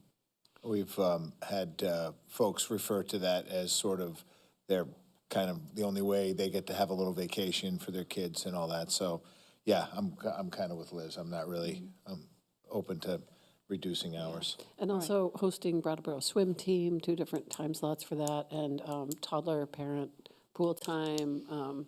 It's a really well-run program and swim lessons. I mean, all right, it's action-packed. Let's see. Let's hear from Kate O'Connor and then Dick DeGray, and that's it. Jan, did you have your hand raised? Okay. Kate O'Connor, I'm going to urge you folks to not delay the hiring of the finance director. You'd be delaying getting a finance director until July 1st, 2026. I can't think, it's so late. I think the state of their financial situation in our town requires that we have a finance director. And I think there's a difference between a consultant who's here or somewhere in the universe part-time and an actual human being who is versed in municipal finances, who can do strategic thinking, because that is what we need right now. So I would really, really urge you to make hiring a professional municipal strategic finance director a priority and not delay it until July 1st, 2026. And we have contracted with a... No, we haven't yet. You have No. final contract. John, you want to talk about that? So at the salary level that we can offer for a finance director, we are unable to find somebody to apply for that job. It's been open for many months. Last time we hired a finance director, it took us 2 years to fill that position, and we had to raise the salary significantly at that time. We have therefore looked at alternatives, which include the possibility of contracting with a firm that can provide us all of the municipal finance expertise that we will need, and we would then merge some departments to have a local manager overseeing the staff while utilizing the municipal finance services to cover all of the finance department needs that we would have. Which is what we did the last time we didn't have a finance director, and it took us quite some time to find one. Can I reply quickly? Sure. Kate, I just want you to know, I think I hear you on this. So we'll look at numbers next time, see what the savings would even be. But yeah, the problem of, the going rate for a finance director, I don't think we would like. So we're in a tough spot with that, but I agree, it'd be really valuable. I think it would be a great addition, so. I just took the opportunity to kind of look it up, and looks like a U.S. average for that kind of a position is upwards around $130,000. So I think we're sort of All right, forced to. Let's hear from Dick DeGray, and then we'll close this and vote.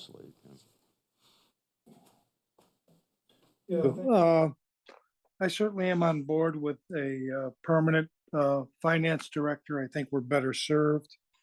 I do understand the pay situation. It would be good if we looked at other towns in Vermont to see what they were paying. And certainly if the board had to raise that salary a minimal amount, I mean, we're giving $30,000 to the our $15,000 to the Arts Committee. Everything's a trade-off here. So the reality is, even though I know you're going to look at this, I certainly believe that position needs to be filled.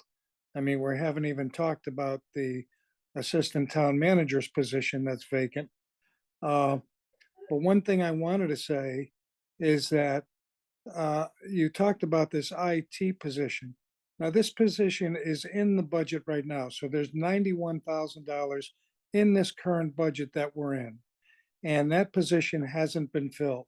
There isn't a job description for it. And so I am recommending that you eliminate that position. That's you're asking for feedback, Liz, and that's the feedback I'm giving you, is that I don't think this position should be in the budget. If it was that important, the job description should have been last July 1, and the position should be filled by now. 9 months, no job description, and no person, and you're struggling with eliminating it. I strongly disagree with where the board sits on this, and I would hope you would reconsider eliminating that position.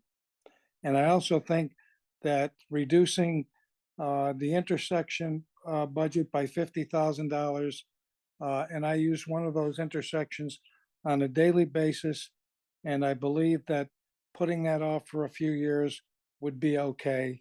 The Western Ave intersection, I wholly support doing that, but if you're looking to reduce revenue, that would be an area that I think you could get $50,000. And also getting the CAT license fee in there would raise $52,000. And I hope the board reconsiders that. Thank you. I hope so too, Dick. Thank you.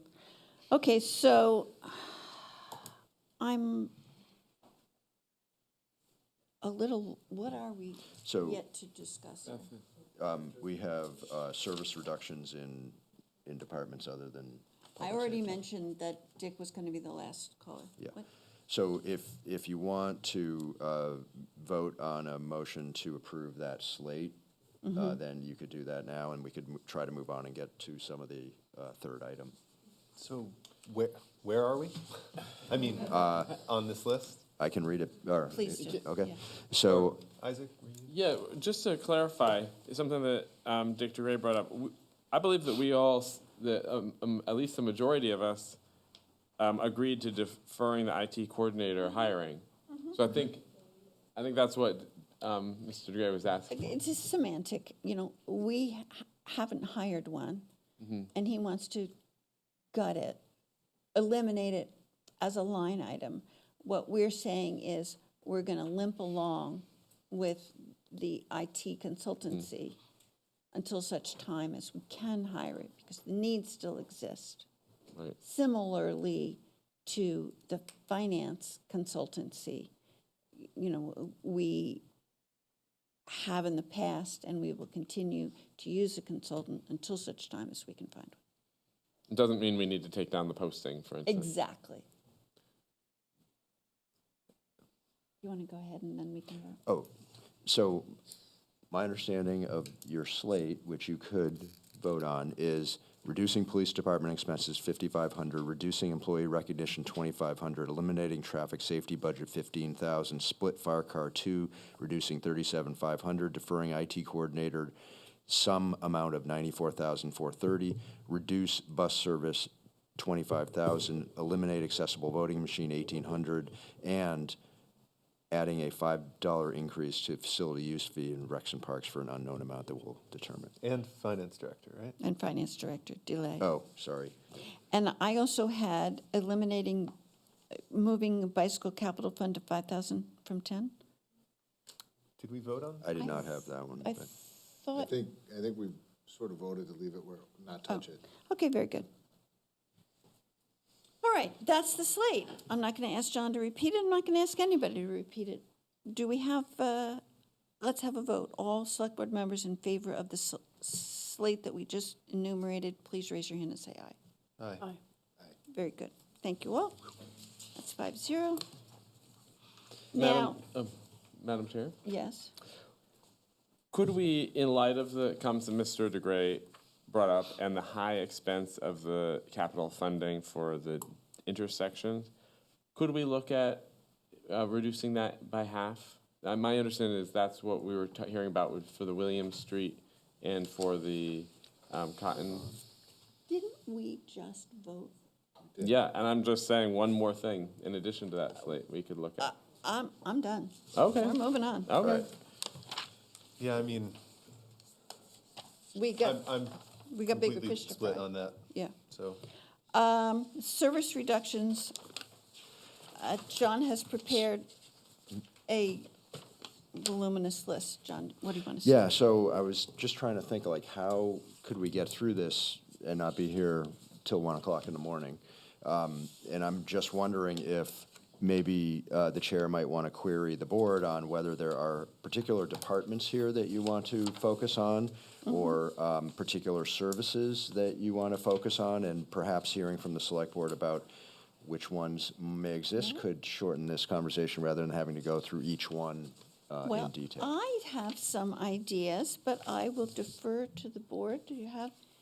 Is there anything specific that you all would like to bring up? I have something I would like to bring up. I think this is a great list. I really appreciate it. I find it very helpful. I'm going to bring something up again, and I really am bringing it forward in a spirit of cooperation and finding a way to make this work, finding the easiest path to make this work that serves all of our concerns. So it's coming in that spirit. We know that there is some demand in town for reducing the ongoing expenses, right? Which largely means personnel. I have also heard and listened to fairly impassioned pleas that, including from people at this table, that layoffs, and I don't disagree, that layoffs are incredibly damaging and harmful and not good strategic business, and I want to respect that also. So what I would like to propose, and I don't particularly want to go down this list with a red pen saying, oh, can we do less clean and repair town facilities? Can we, supervise fire alarm, sprinkler, HVAC less? I don't necessarily want to approach it that way, and I don't really want to approach it that way in the next 7 days when we have to draft a budget. So what I'm going to propose is that we don't make I'm not proposing substantial changes to the departments on this list. Instead, I would like us to approve some form of a hiring freeze that exempts seasonal employees. We can prepare a list, we can work together to prepare a list of really critical positions that, if they became empty, would need to be filled on an emergency basis and exempt those. And then enter an environment for FY27 where we can slowly reduce staff by attrition without layoffs, without disruption to departments, and we can tackle these bigger strategic questions of what changes might we want to make over the course of the summer and the fall, and not in a one-week period. So that's my pitch. I really am trying to offer it in a spirit of hearing what everyone is saying up on the board. I hope you'll consider it. All right. Can Other I get people some have- clarification? So, let's say you got 3 hands to go up for a hiring freeze. And then we instruct John to put on a hiring freeze, and then John needs to hire somebody. Is it my understanding, based on your proposal, that every time that happens, that's got to come before the board, and we decide whether that person gets hired or not? Because that's not the business I'm in, but I'm just asking the question. That's how that would work. What's your, I'd like to I mean, it's talk this out. micromanagement at its worst form. I mean, Well, excuse me? hang on. I know that, I mean, I think we've talked specifically about, I think we're existing in a certain reality right now where there's demand for town costs, particularly staff, to diminish. And we're also, it's true that laying people off is incredibly, you're right. You said that, you're absolutely right. I think, first of all, my premise is that something like this is not radical. It's not unusual for a government or a board, the board of an organization, the board of a school. It's really, it's not an unusual thing to do in tough times. I personally don't see it as, you know, a challenge to the role of the town manager or as micromanagement. I see it as a time-limited policy decision to help us do the thing that people are asking us to do, but not do it in the really damaging way. And I know not everyone's going to agree with it, but that's my pitch. Okay. Well, I have a different pitch. And, you know, we've talked about curveballs and everything else. I have a article from the Brattleboro Reformer from 2010 that Kate O'Connor suggested that the board review, and I have reviewed it. And one of the savings from the budget that had to be done for fiscal year 2011 was reducing the hours of operation at the Brooks Memorial Library by 8 hours a week. And then I looked at that and I saw on page 9 of 16 in our presentation that the library is open now 56 hours a week. And so reducing services rather than personnel is something that is open to us and suggested to us by the town manager. And then I looked at what the other libraries in the community have in terms of hours. Dummerston's library is open about 4 hours a day, and they are closed on Mondays and Fridays. Vernon Free Library is open for 5 hours on Monday, and then open in the morning and the afternoon on Tuesday.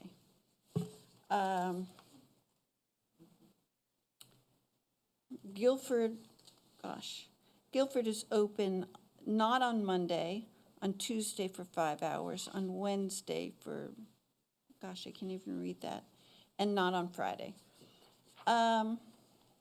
Putney is open for maybe 6 hours, not quite sure, on Mondays, Monday through Saturday. And on Saturday, they're open from 10 to 1. So it is not out of the ordinary for the town of Brattleboro to reduce hours in the library as a cost-saving measure. And what that would do would not curtail services, it would curtail hours of service. And I'm considering that we can save a tremendous amount of budget by considering that. And I think that it's in the spirit of what our town manager has advised us to do, and that is to look at service reductions rather than individual staff members. I would like my board members to consider that.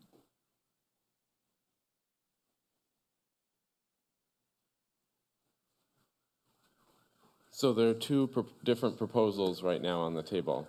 Are you? I'm not making a motion, and I'm not even suggesting that this is something that if we wanted to do, we would vote on today. I think if we did want to do it, we would need to come up with details on it. But I want to discuss it because I think it's incredibly relevant to the decision of where we go from here. But no, I'm not making a motion to do that. And another point I have is that our job here tonight is to identify revenues and identify cuts. And if we don't do so, we're not doing our job. And if we don't do so, then what budget will we have next Thursday? You know, I mean.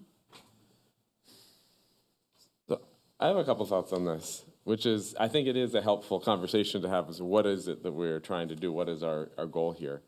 My understanding is that the representative town meeting sent the budget back to this board to take another look at with fresh eyes and to consider some of the considerations that the finance committee had advised around long-term planning, some of the things that we voted to do just 2 days ago. So that's one of the things.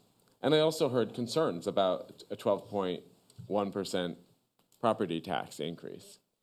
I think that some of those things are going to be, there were decisions that were made last fall that have put us in a position where we're in a difficult situation because decisions were made outside of the normal budgeting process. So I think it would be good for us to look at where we can cut and where we can economize and consider Oscar's proposal as well. But to me, there was not, there was multiple opinions expressed at representative town meeting.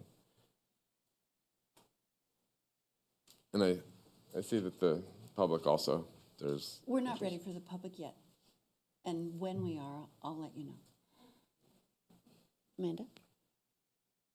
Do we have room in this conversation to go through the department line by line, the estimated personnel cost, and request shrinkage of that? Well, and yes. That doesn't result in necessarily a person, but, trusting that the department heads will shuffle the work if.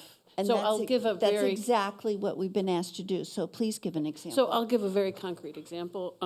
The first line on DPW, the provide winter road and sidewalk maintenance. And I think Dan's still here, but what would it look like to reduce the sidewalk maintenance? We just went through a hard winter, so I know that's, it's not ideal, but are we willing as a community to, to alter what we do at all? Okay, Amanda, let's ask John. Yeah, or even like, if it's time and if it's, there's a lot of overtime when it comes to these huge storms.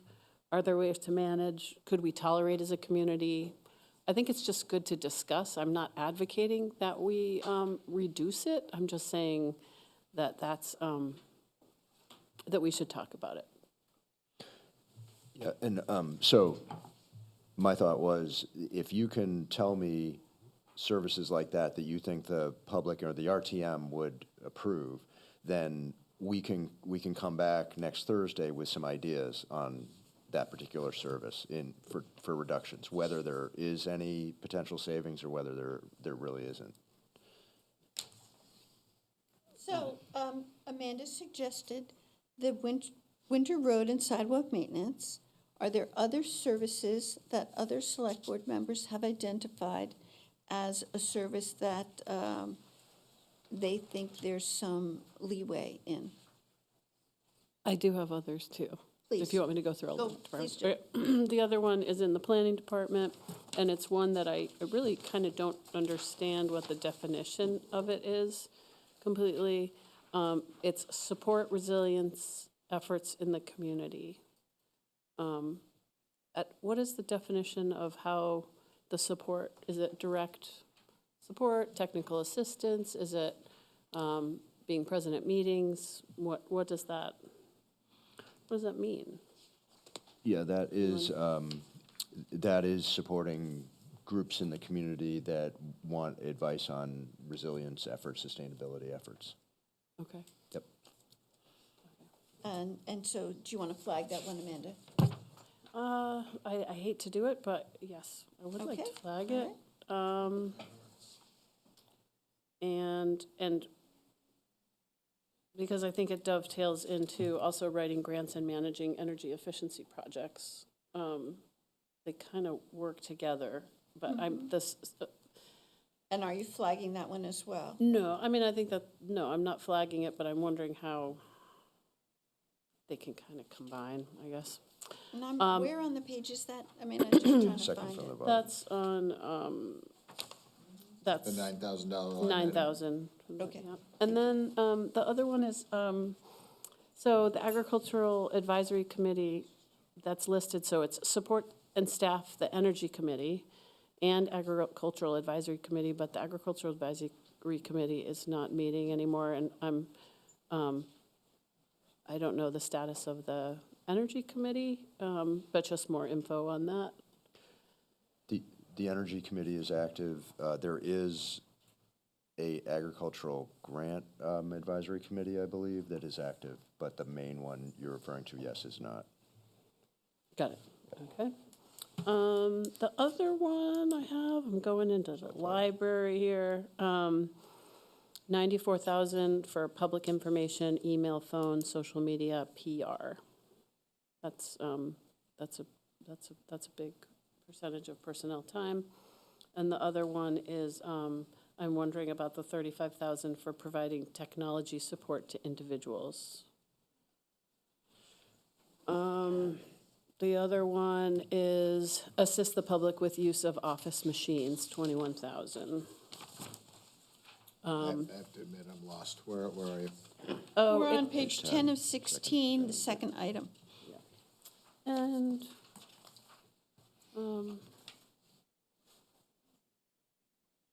I guess you've never made copies at the library. I haven't made copies at the library, so I haven't asked for assistance making copies at the library. But that's a good question. The other one is on page 13 of 16, Human Resources, recruit, hire, and onboard town employees, $68,000. We haven't, well, that's a lot because we hired a lot of people this year. I don't know, that's an interesting number. It's a high number if you ask me. The other one is for Human Resources, provide graphic design and video production. And I'm not sure if that's for, what is that for? Is that for, I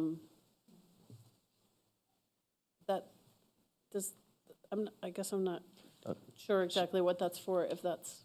So, for example, we recently did a video of how to use the parking machines because we were hearing a lot of people with concerns about they didn't know how to do it. We've done a video on the property tax rebate program so that people can understand what that is and how to apply for it. Those are some examples. Yeah. It's the way municipal government is communicating more and more with people through video. Okay. The other one is Finance Department, so the AP invoices, this is like getting more work done in open.gov now, right? Yep. I mean, the efficiency of that, the like less mail, fewer stamps, that 23,000, whereas open.gov, if working efficiently, is gonna theoretically cut down that number.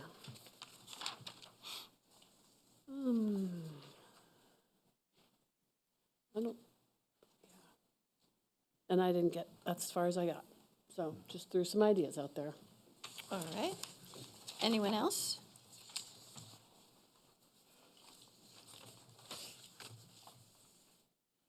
The way that I would like to see this approach for FY27 would be for the, We're not talking about FY27, talking about FY26.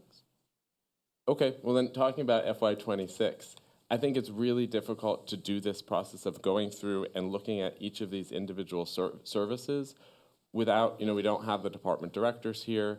I think the okay.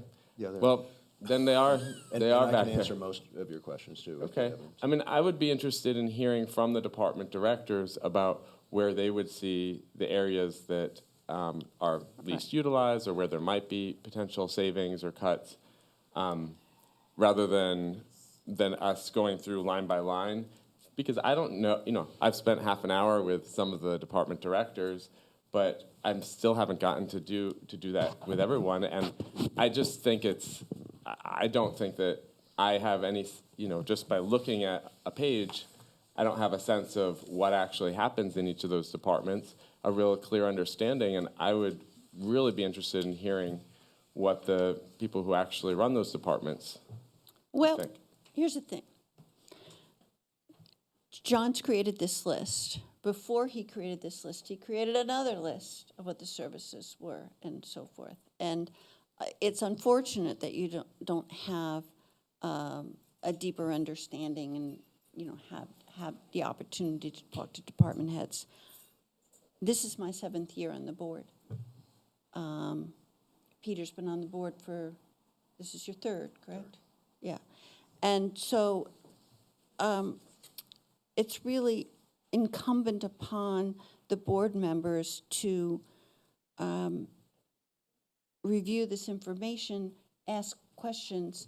John's here. Ask him the questions. But I've looked through this, and what I see are library hours. Amanda's come up with some thoughtful suggestions, and I think, anyone who has other suggestions, John can describe in more detail the issues that Amanda brought up, and to see if we can come together and coalesce around any of those issues. And let's let John say. I would just suggest to Isaac that if we have very limited time to do this, so even if you don't feel you have enough knowledge at the service level, then tell me a department and we'll go focus on that department. I really don't want to be doing everything, but if we can focus the select board's concerns on particular departments or services that you think the community could see a reduction, like a long-term reduction. That's the only way that we're going to get the budget down, is by you politically identifying the services that you think the community can withstand not having anymore. And what I'm saying here is that I think with just a week to go before this budget needs to be, we've committed to looking at a draft. I think it's a little rushed to be able to say, oh, we're going to cut this service, or we want to cut all of these services. I mean, if the department directors had gotten together and said, hey, here's where here's these reductions that we believe we could do. That would be keeping in mind personnel, thinking about potential personnel,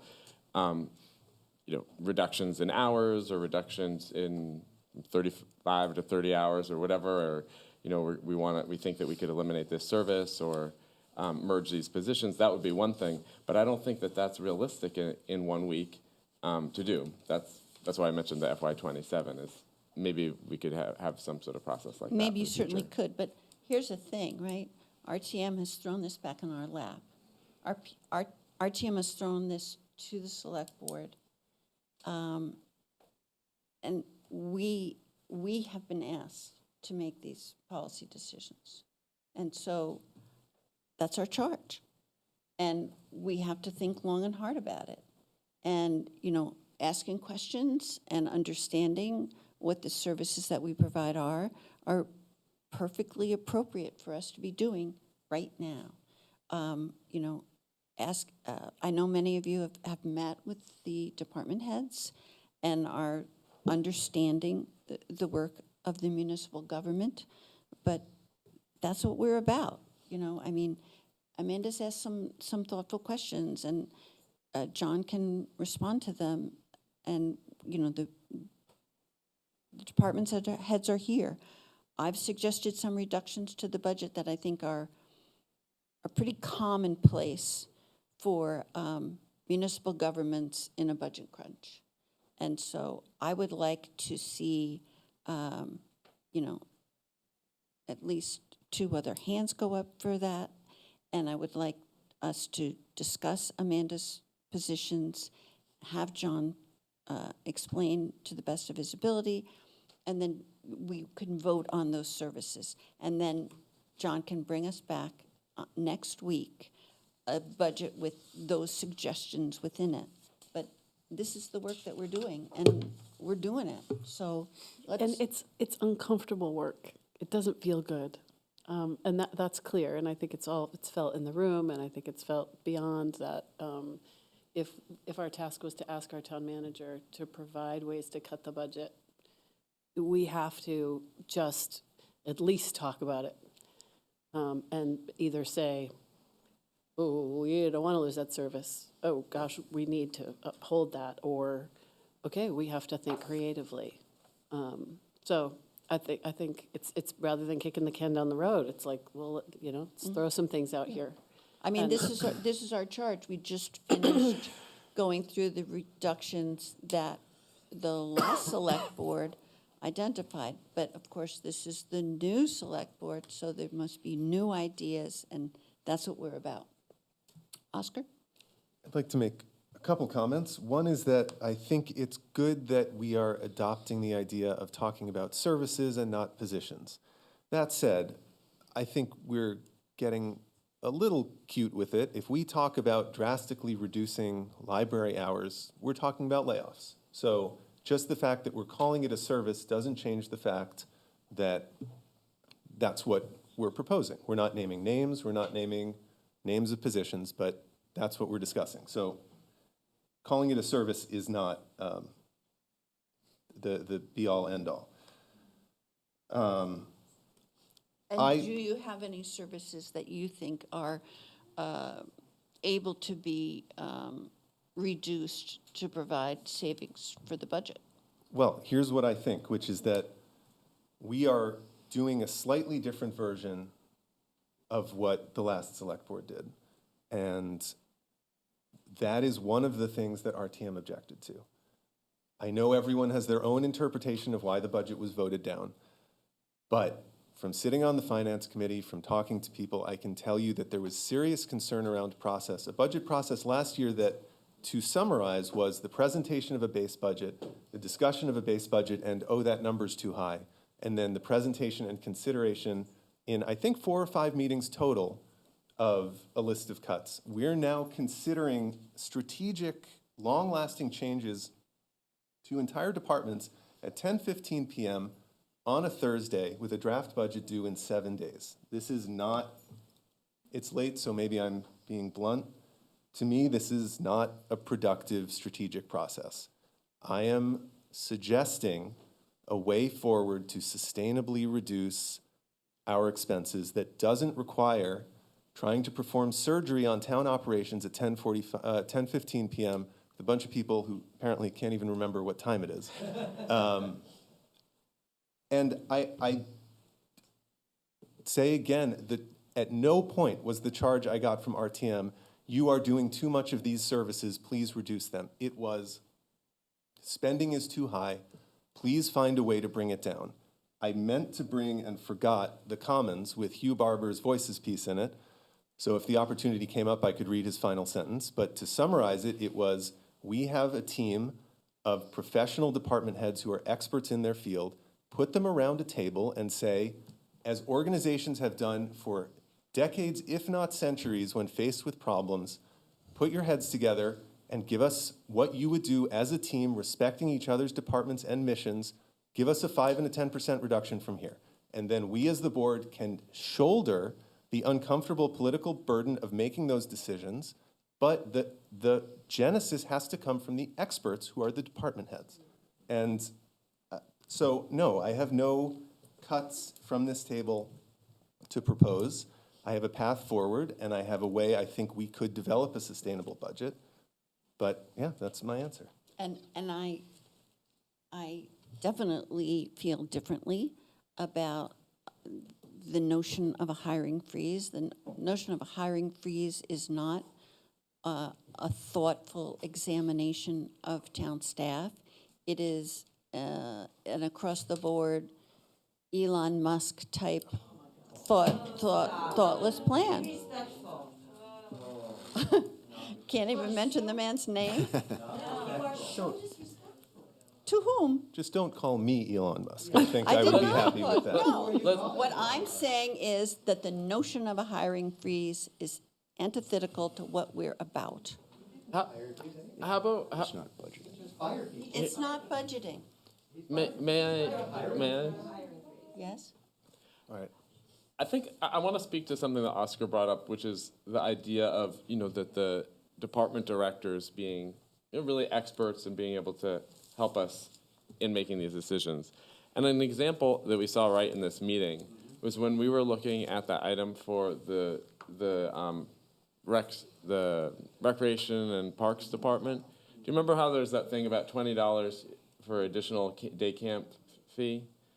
And Carol brought up the point that, well, I have another idea, which is this $5 service, the fee for the use of the buildings, which would be across the board and would be less burden on families, many who can't necessarily, they're struggling.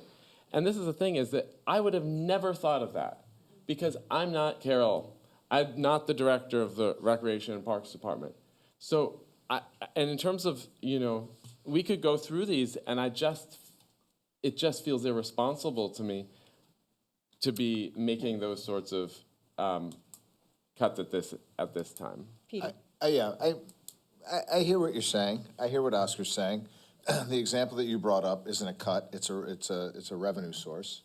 So, I mean, there's the difference there, right? I mean, we all voted on a potential revenue source, and we voted it down. So, if we're going to talk about driving revenue, I can have that conversation all day long. That's the part of budgets and driving revenue that I am particularly good at. If we are looking through this thing, and our job is to find reductions to lower the tax burden on Brattleboro citizens, then, as Liz has pointed out, that is our sole purpose here. I understand what everybody's saying. Look, everybody all of a sudden is feeling horribly rushed by this. And what my wife likes to say when I come home from these meetings sometimes is, you ran for it and you got it. All right, so I don't like it. This is the second time I'm going through these numbers. I've poured through these things like all morning, all last night, again today. I've already been through these numbers. Oscar, you made mention that RTM said this. Well, these are our numbers. They don't change just because we've got 3 new board members. This is what we're working with. So we have to find reductions in what we have presented. This is what we're working with. We don't have another magical budget that we can pull out of a closet that everybody can feel good about. This is what we have to work with. So, like Liz, I don't particularly like reduction in services either. But if our job is to reduce the budget, and the library is the thing that we need to look at, then I guess we need to look at it. I mean, I don't like it. There's nothing on this list that I want to even touch. So, We're discussing this now. So, I agree with you, Peter, and I'm going back to this, this list when Barbara Sontag was town manager, and they went through the same process, and they, but I've looked at the departments, there's no room in the town clerk, and basically, the HR department has merged with finance, which is something that the Burlington budget did to save money. We're not going to lose any positions in that because there's been attrition in the finance department, and there are no positions to lose in that department. So that it's just a further explanation of the fact that each department has, and John has explained this, what they do, and there is no room to cut these departments because they're working flat out. They're, and I just find the idea of a hiring freeze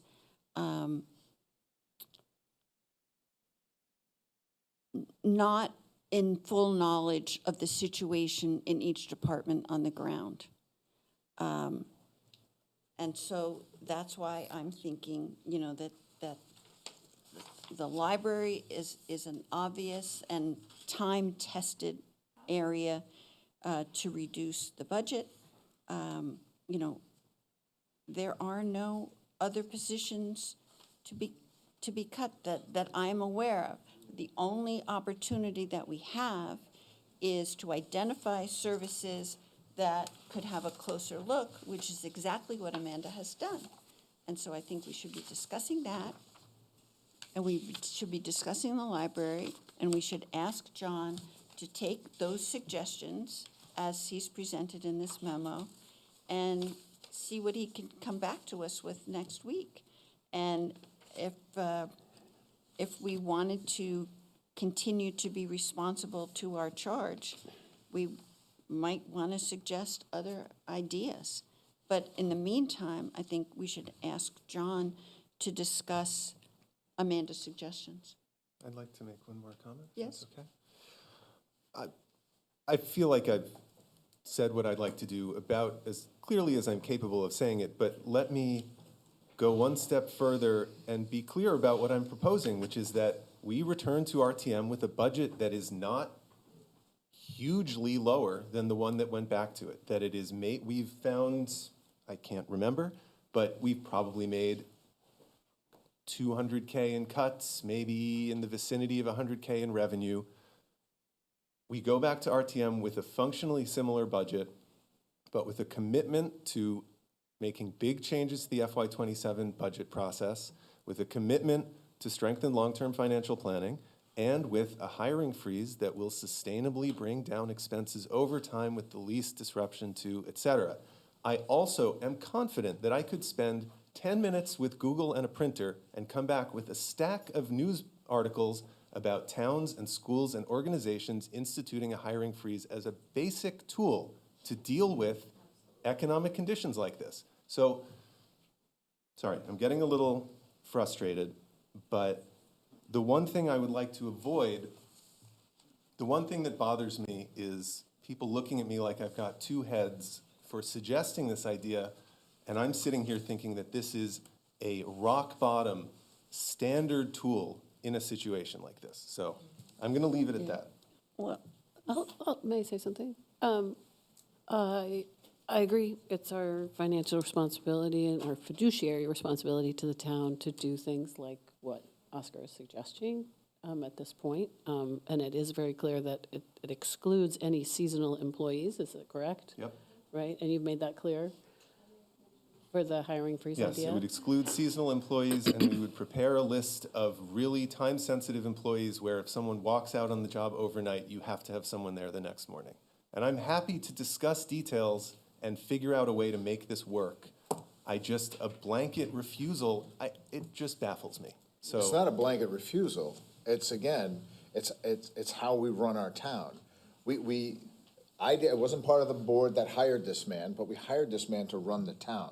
For us then to walk back and do this hiring freeze, once again, is the highest form of micromanagement that every position, stop, God, please, we give you time to talk. Let Peter You can let have me the floor. finish. It's not the first time you've interrupted me. Let me finish your thought. Thank you, Peter, you're right. I'm sorry I interrupted. I apologize for getting heated. Our job is not to micromanage John. Now, if we want him to go and explain these things, as Amanda suggested, and to explore things as Liz has suggested, then that's our job. A hiring freeze where we have to hire a full-time employee and then they have to come in, they've got to go through an interview process and all that. Why don't you just clip his wings? We'll just call him something else. It's not a, I just don't understand this level of anger around this. It's not anger. It's not anger. It's frustration. And you know what? It may be, pardon me for saying this, it might be the fact that I've been on the planet longer and I see how it rolls out over time. And I've said this over and over again. Can I ask you something? You Harry? absolutely can. I welcome it. Just in the spirit of understanding, how do we reduce ongoing expenses if we can't freeze hiring? And I know you are understandably really opposed to the concept of laying people off. Here's the thing, right? Well, This is a municipal government. They're not widgets. We've hired someone to manage the staff. I don't think they're widgets, Liz. Well, I'm just saying that it's a profession to understand a municipal staff, and I mean, I could read you the charter, what John's responsibilities are, but a hiring freeze is the opposite of having a town manager. Would it change this is the last I'm going to say on this because it's late and I think we just sort of disagree, which is fine. Yes. Would it have any effect on your opinion if hypothetically you were presented with lots of examples of select boards and organizations making that as a policy decision? Would that affect your opinion? It would not. Why would that be? Because I know our town, and I know we've hired a town manager, and he's capable of managing this town, and I'm gonna, what he's asked us for is some policy decisions, and, many people have, Amanda and I have each suggested some policy maneuvers that would lower the budget, which is our charge, and I'm content to have those discussions and leave it to John to prepare a budget. Perhaps John would like to comment.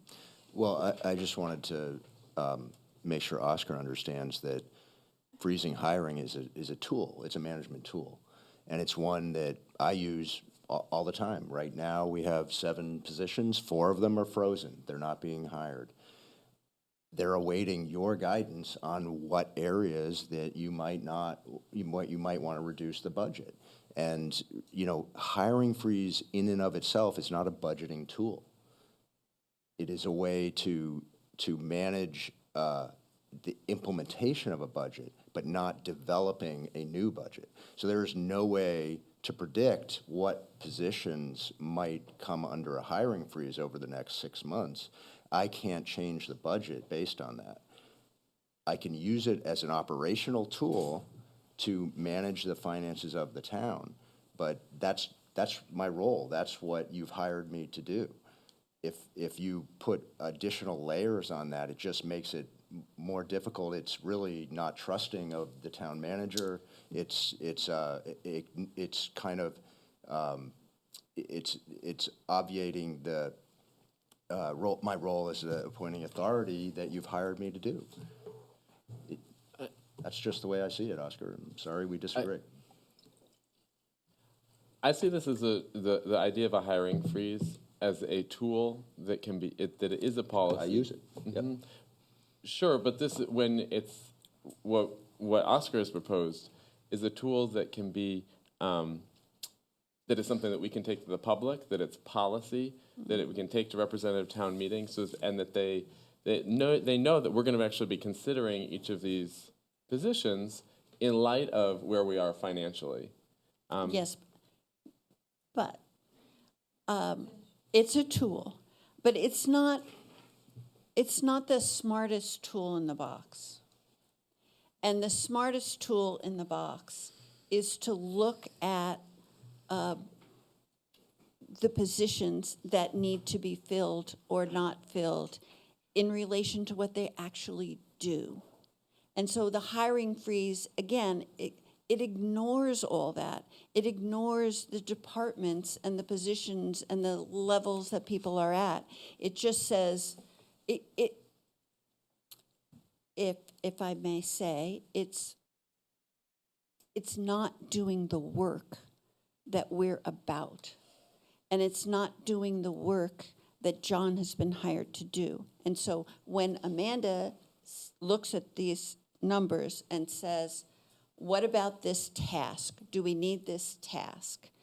That's what we're about. That was what we were asked to do, and, she went through the list and in a responsible manner, and she deserves to have the answers to her questions. If others do not feel that they're prepared to do that, that's too bad, because an overall hiring freeze is not our charge. It's not what we've been asked to do. It's a shortcut. It's a tool that has no targeted intelligence behind it.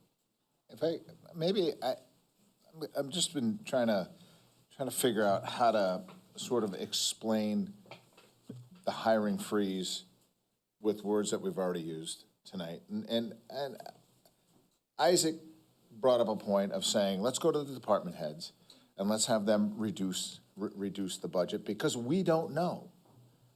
We're not experts. You brought up the Carol Lolott piece of it, right? And there's merit to that. There really is. But then to say I'm in support of a hiring freeze is basically saying we don't know what we're doing, but we'll freeze what he's doing. Does that make sense? I mean, you're sort of kind of doing a little bit of a word jumble on some policy. So we're going to go to the department heads, but then we're not going to allow the head of all departments to make decisions about those departments because they got to come before the board. So to me, we're sort of mincing words here a little bit. And I've been really trying to struggle as to how to make better sense of me, even though I understand where Oscar's point is coming from, to make better sense of this thing that we're debating, which to me isn't even a debate. I have a question. Fish, at a couple of meetings ago, I think you mentioned something about the idea that attrition could be one, instead of cutting personnel, that one way that we might look at reducing some of our some of our expenses would be through attrition. I was wondering if you could speak to what you were, if you recall what you were thinking with that and kind of how you were imagining that might work. I mean, why don't we just skip to the point you want to make? I mean, that's that kind of a question. So no, actually, I genuinely want to know what you were thinking. Attrition to me would be not hiring an IT person. Attrition to me would be, but that's a thing that we have here now that we can't make. I don't know. I'm not going to tell John, freeze the assistant town manager position because, well, I mean, we know, at least Liz and I know, and anybody who knew Patrick Moreland knows what he meant to this town and what he did for this town. But by instituting a hiring freeze, what do we do to the town manager's office? Because he can't hire that position. So it's a not I a feel like I didn't answer thoughtful your way No, to actually, it really manage the helps. I staff. have a better sense of what you were. It's just not, it's not done with any thought as to the operations of each department. It's, I hate to use my grandmother's favorite term, but it's willy-nilly, right? And we're better than that. But it's not a ban on hiring. It just means that every addition, every choice is reviewed by a board that is trying very hard to lower ongoing costs without firing people. That's really the only way to do it without firing people. And if you don't have a hiring freeze and positions just get filled, then you lose your opportunity to have that happen. But you know Can I what? actually, Maybe Liz, we let me- should let me- fire people. No, But I don't maybe- really want to do that. Yeah, That's but- what I'm saying. But you do, because a hiring freeze is ultimately firing people. What?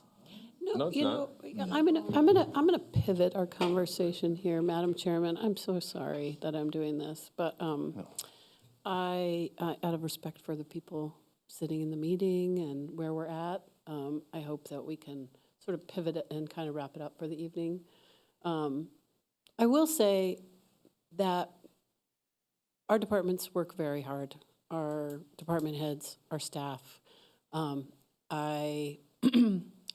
Fish called me someone who gets their hands dirty. That's part of my job. So I have a special allegiance for people who get their hands dirty. And note that we have some very high administrative costs in some of our departments. I think it's worth looking at because so I did bring up some topics that were on this list, which John awesomely provided. So I don't know if you guys know what we're looking at, but it's estimated personnel costs for various tasks and topics. It's not easy, it's difficult, everybody's trying to work hard. I think it's getting late, and I think we should pivot out of the hiring freeze discussion and wrap it up, and because we'll see each other all again very soon. And David has been raising his hand for a while, so as long as we... Let's just make sure that we know what we're about, right? Mm-hmm. So Amanda has identified some services that she'd like more information about and that we could consider eliminating as a municipal task. And I have as well. And I want our town manager to come back to us in a week's time with exploring those ideas. Yeah, and I'll clarify, it's not eliminating, but thinking creatively about potentially merging them. So we have some redundancies, right? Like maybe our, media coordinator, hi Seth, can help Rec and Parks. I mean, their personnel. Well, he does, time, but yes. 47,000 going into like social media and publicity stuff. So just kind of creative. When you go through this kind of budgetary squeeze, you find money under rocks. You find efficiencies. It's part of working as a team. And I firmly believe that we can do that. And I want to support our town staff in doing that. And I think that really knowledge is key. And so knowledge of the departments, knowledge of what each person in the staff does is what we're about. It's what's useful. And our town manager has asked us to weigh in on some policy decisions on municipal services, and that's what we should be doing. So if we'd like to wrap up this discussion, not getting anywhere with the hiring freeze discussion, I'll ask once again, are there any services on this list that's been presented to us that people are questioning or would like a second look at? Anyone? So just to make my head straight, you haven't looked at any of these? You don't have any comments or suggestions about these services? I have looked at them, yes. Well, I don't have any services to propose for cutting. Now, it is actually 10:45. This is not a productive way to do this, in my opinion. I'm not gonna sit here and debate cutting the library hours by 30% at night on Thursday. I don't know. I feel like I've said how I I think feel. we have to, the one thing that maybe, that sort of gets managed, because I think, you know, Oscar's clearly heated. I get heated. Isaac seems to stay calm. I got to figure out what he's drinking. And I think we have to remember that this is a proposal that we will take a look at the next time. So as much as I said, we're going way back to cat licenses, remember that? That was like 2 days ago. That I think we do a disservice when we don't take at least a look at what we're here to do, and that's to reduce the budget. So I know that cutting the library hours, don't throw none of these things. So that's why, like, I'm not bringing anything to the table. Thank you, Amanda, for bringing something to the table. Thank you, Liz, for bringing something to the table. I don't have anything really functional to add to this. I've already been through it once, right? As I said, this is not a new stack of numbers. Numbers didn't get to change after the three of you guys won your seats. The numbers remain the same. This is what we have to work with. So I think, to your point, it is 10:45. It's 10:40 on my watch. I think we should charge John with taking a look at it and continue to have this conversation, I guess. I mean, what's the worst thing that happens? Let me ask our chair. We have to warn an RTM. We have to try to get this thing in next month so that we give our staff a fighting chance at going out for construction bids and doing all the things that we know have to be done.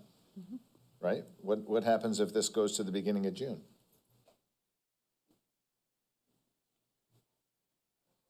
It's a problem. It is a problem. John, you have the expertise.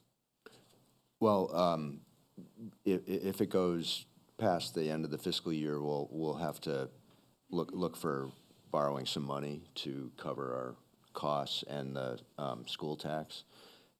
We could potentially, you could set a tax rate for the school tax, and then we could use our funds to keep operating and then borrow some money until you get a tax rate for the rest of the town, but that would mean we'd have to bill twice, which is not ideal. And it would be costing us money, you know, it's really behooves borrowed you money, to, yeah. it behooves you to figure this out and get something that you think RTM can pass. Now, I don't, the department heads and we don't know what is gonna pass at RTM. We'll go look at these suggestions that we've heard tonight and try to come up with, you know, is there some staff savings in there? I'm happy to bring back all of the positions that Oscar would freeze and talk to you about what services we lose if we don't rehire those things. I don't think that I think that is going to be a very lengthy conversation and a difficult way to do budgeting, but if that's what you all want to do, I'm happy to have that conversation. Okay, so I have a short list here of people who have signed up to talk about possible service reductions. And why don't I just go to that? And Ken Fay is not here, but Susan Belleville is.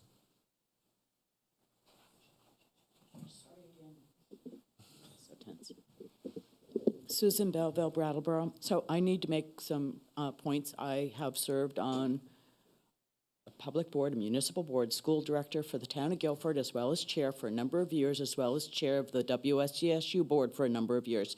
Here's what I need to say.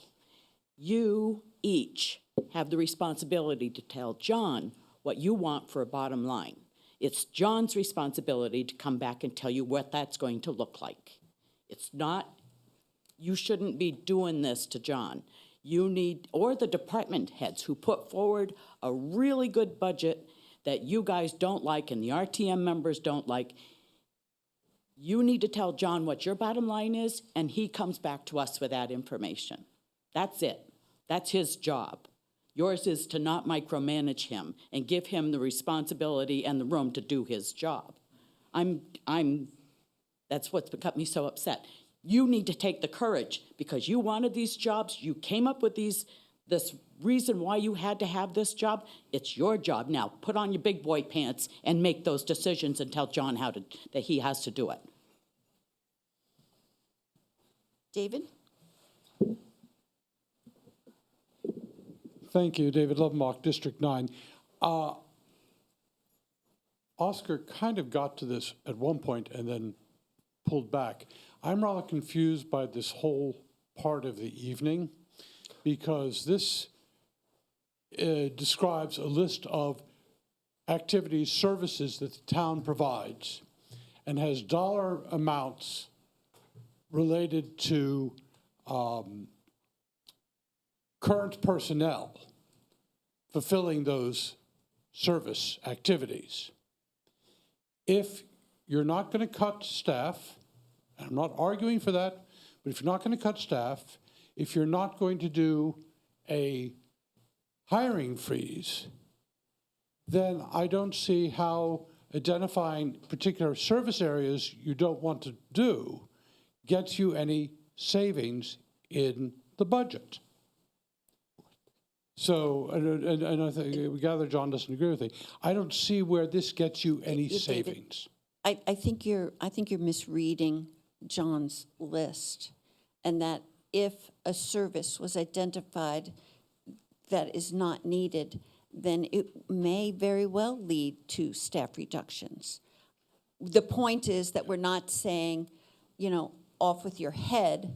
We're saying we don't want this service. Okay, I understand, but maybe the reason I'm confused is because in previous discussions, at least with the last select board, personnel cuts were ruled out of line. And that is not the case here. Ah, okay, well, that's interesting to know. That was never a point that was explicitly acknowledged by anyone. That is the case here. I think we talked about it last Tuesday or whenever, but that decision was made by the board. I have Jan Therese. No? Okay. Then please go ahead, sir.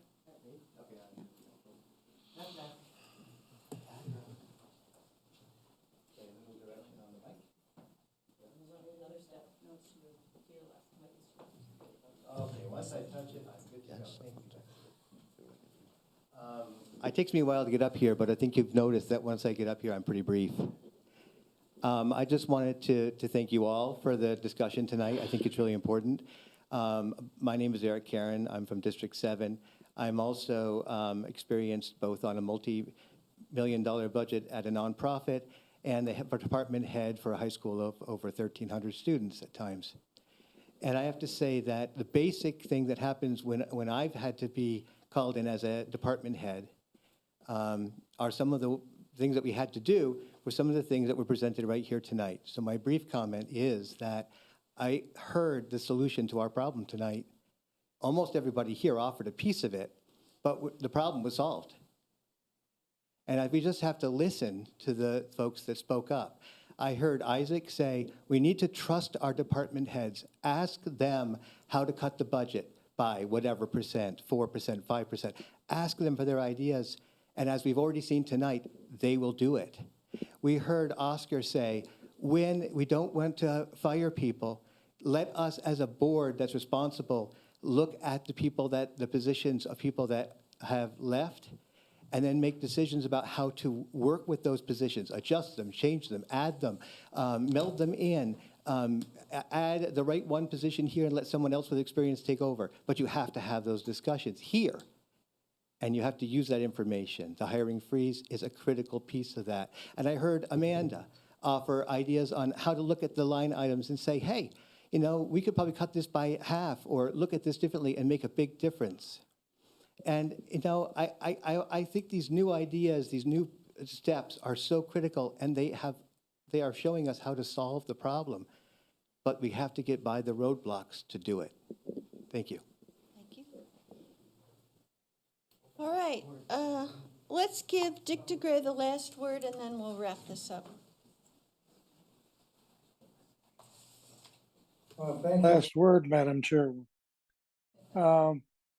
Someone has to clarify to me John said a few minutes ago that he is in essence has some positions that he hasn't filled, and it's a hiring freeze, so to speak. When you do a hiring freeze, can someone tell me right now, does that reduce the budget? Reductions in staff reduce the budget, right? Am I correct, Madam Chairwoman? Yes, you are, Mr. DeGray.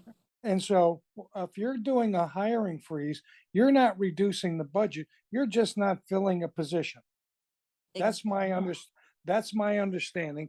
And certainly I've been on that board, I was on that board for 8 years and on the school board for 4 years and the finance committee for several years. And so I understand that cutting personnel is difficult. You offered, Madam Chairwoman, a reduction in service to the library.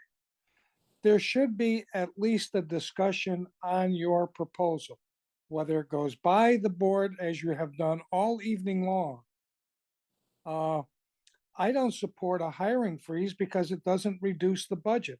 And this is about reducing the budget. And so, I like Oscar, but I think Oscar, with all due respect, you're hell bent on something that all it's doing is not reducing the budget. And so if you don't fill those positions and you go all the way to the next year and you say, well, we didn't fill these positions, then we can reduce the number of those positions in the budget and take that money out. Just because you don't hire someone doesn't reduce the tax burden that we have to pay. And that's, I think, what has been lost in this whole conversation this evening about a hiring freeze. That doesn't reduce the budget. When you reduce personnel, that's when you're reducing the budget and the tax implications. And so I think there should be a discussion on stuff that Amanda brought up and stuff that Liz brought up and any other suggestions that you have. And I don't disagree with Isaac.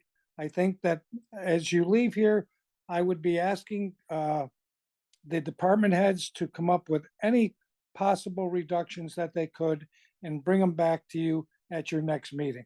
That would be fair to them. That would appease Isaac and I think the previous speaker.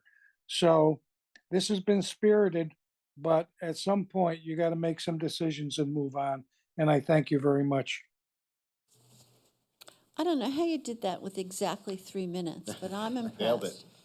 All right, so here's where we are, right? We have some suggestions, and which will translate into guidance for John.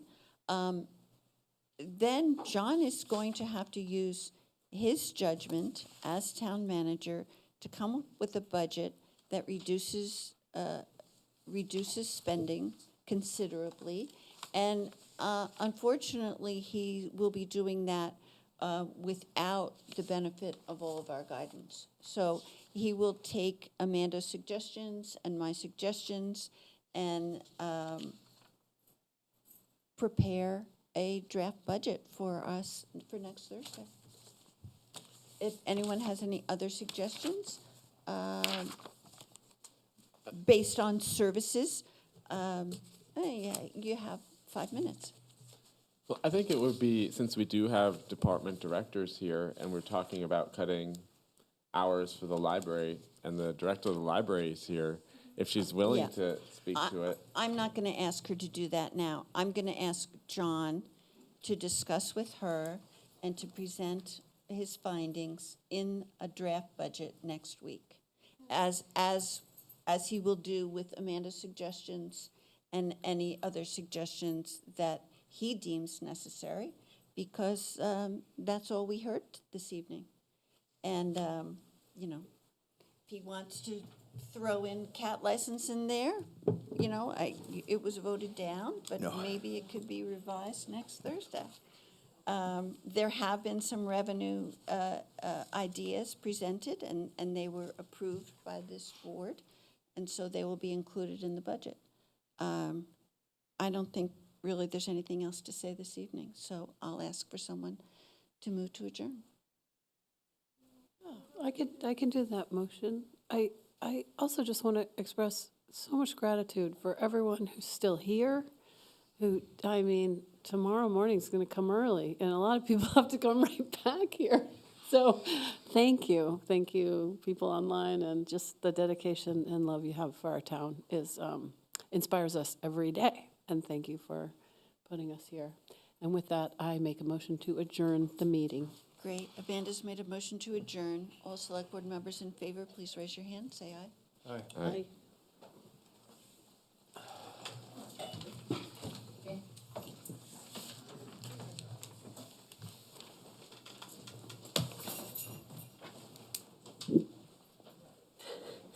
So tired.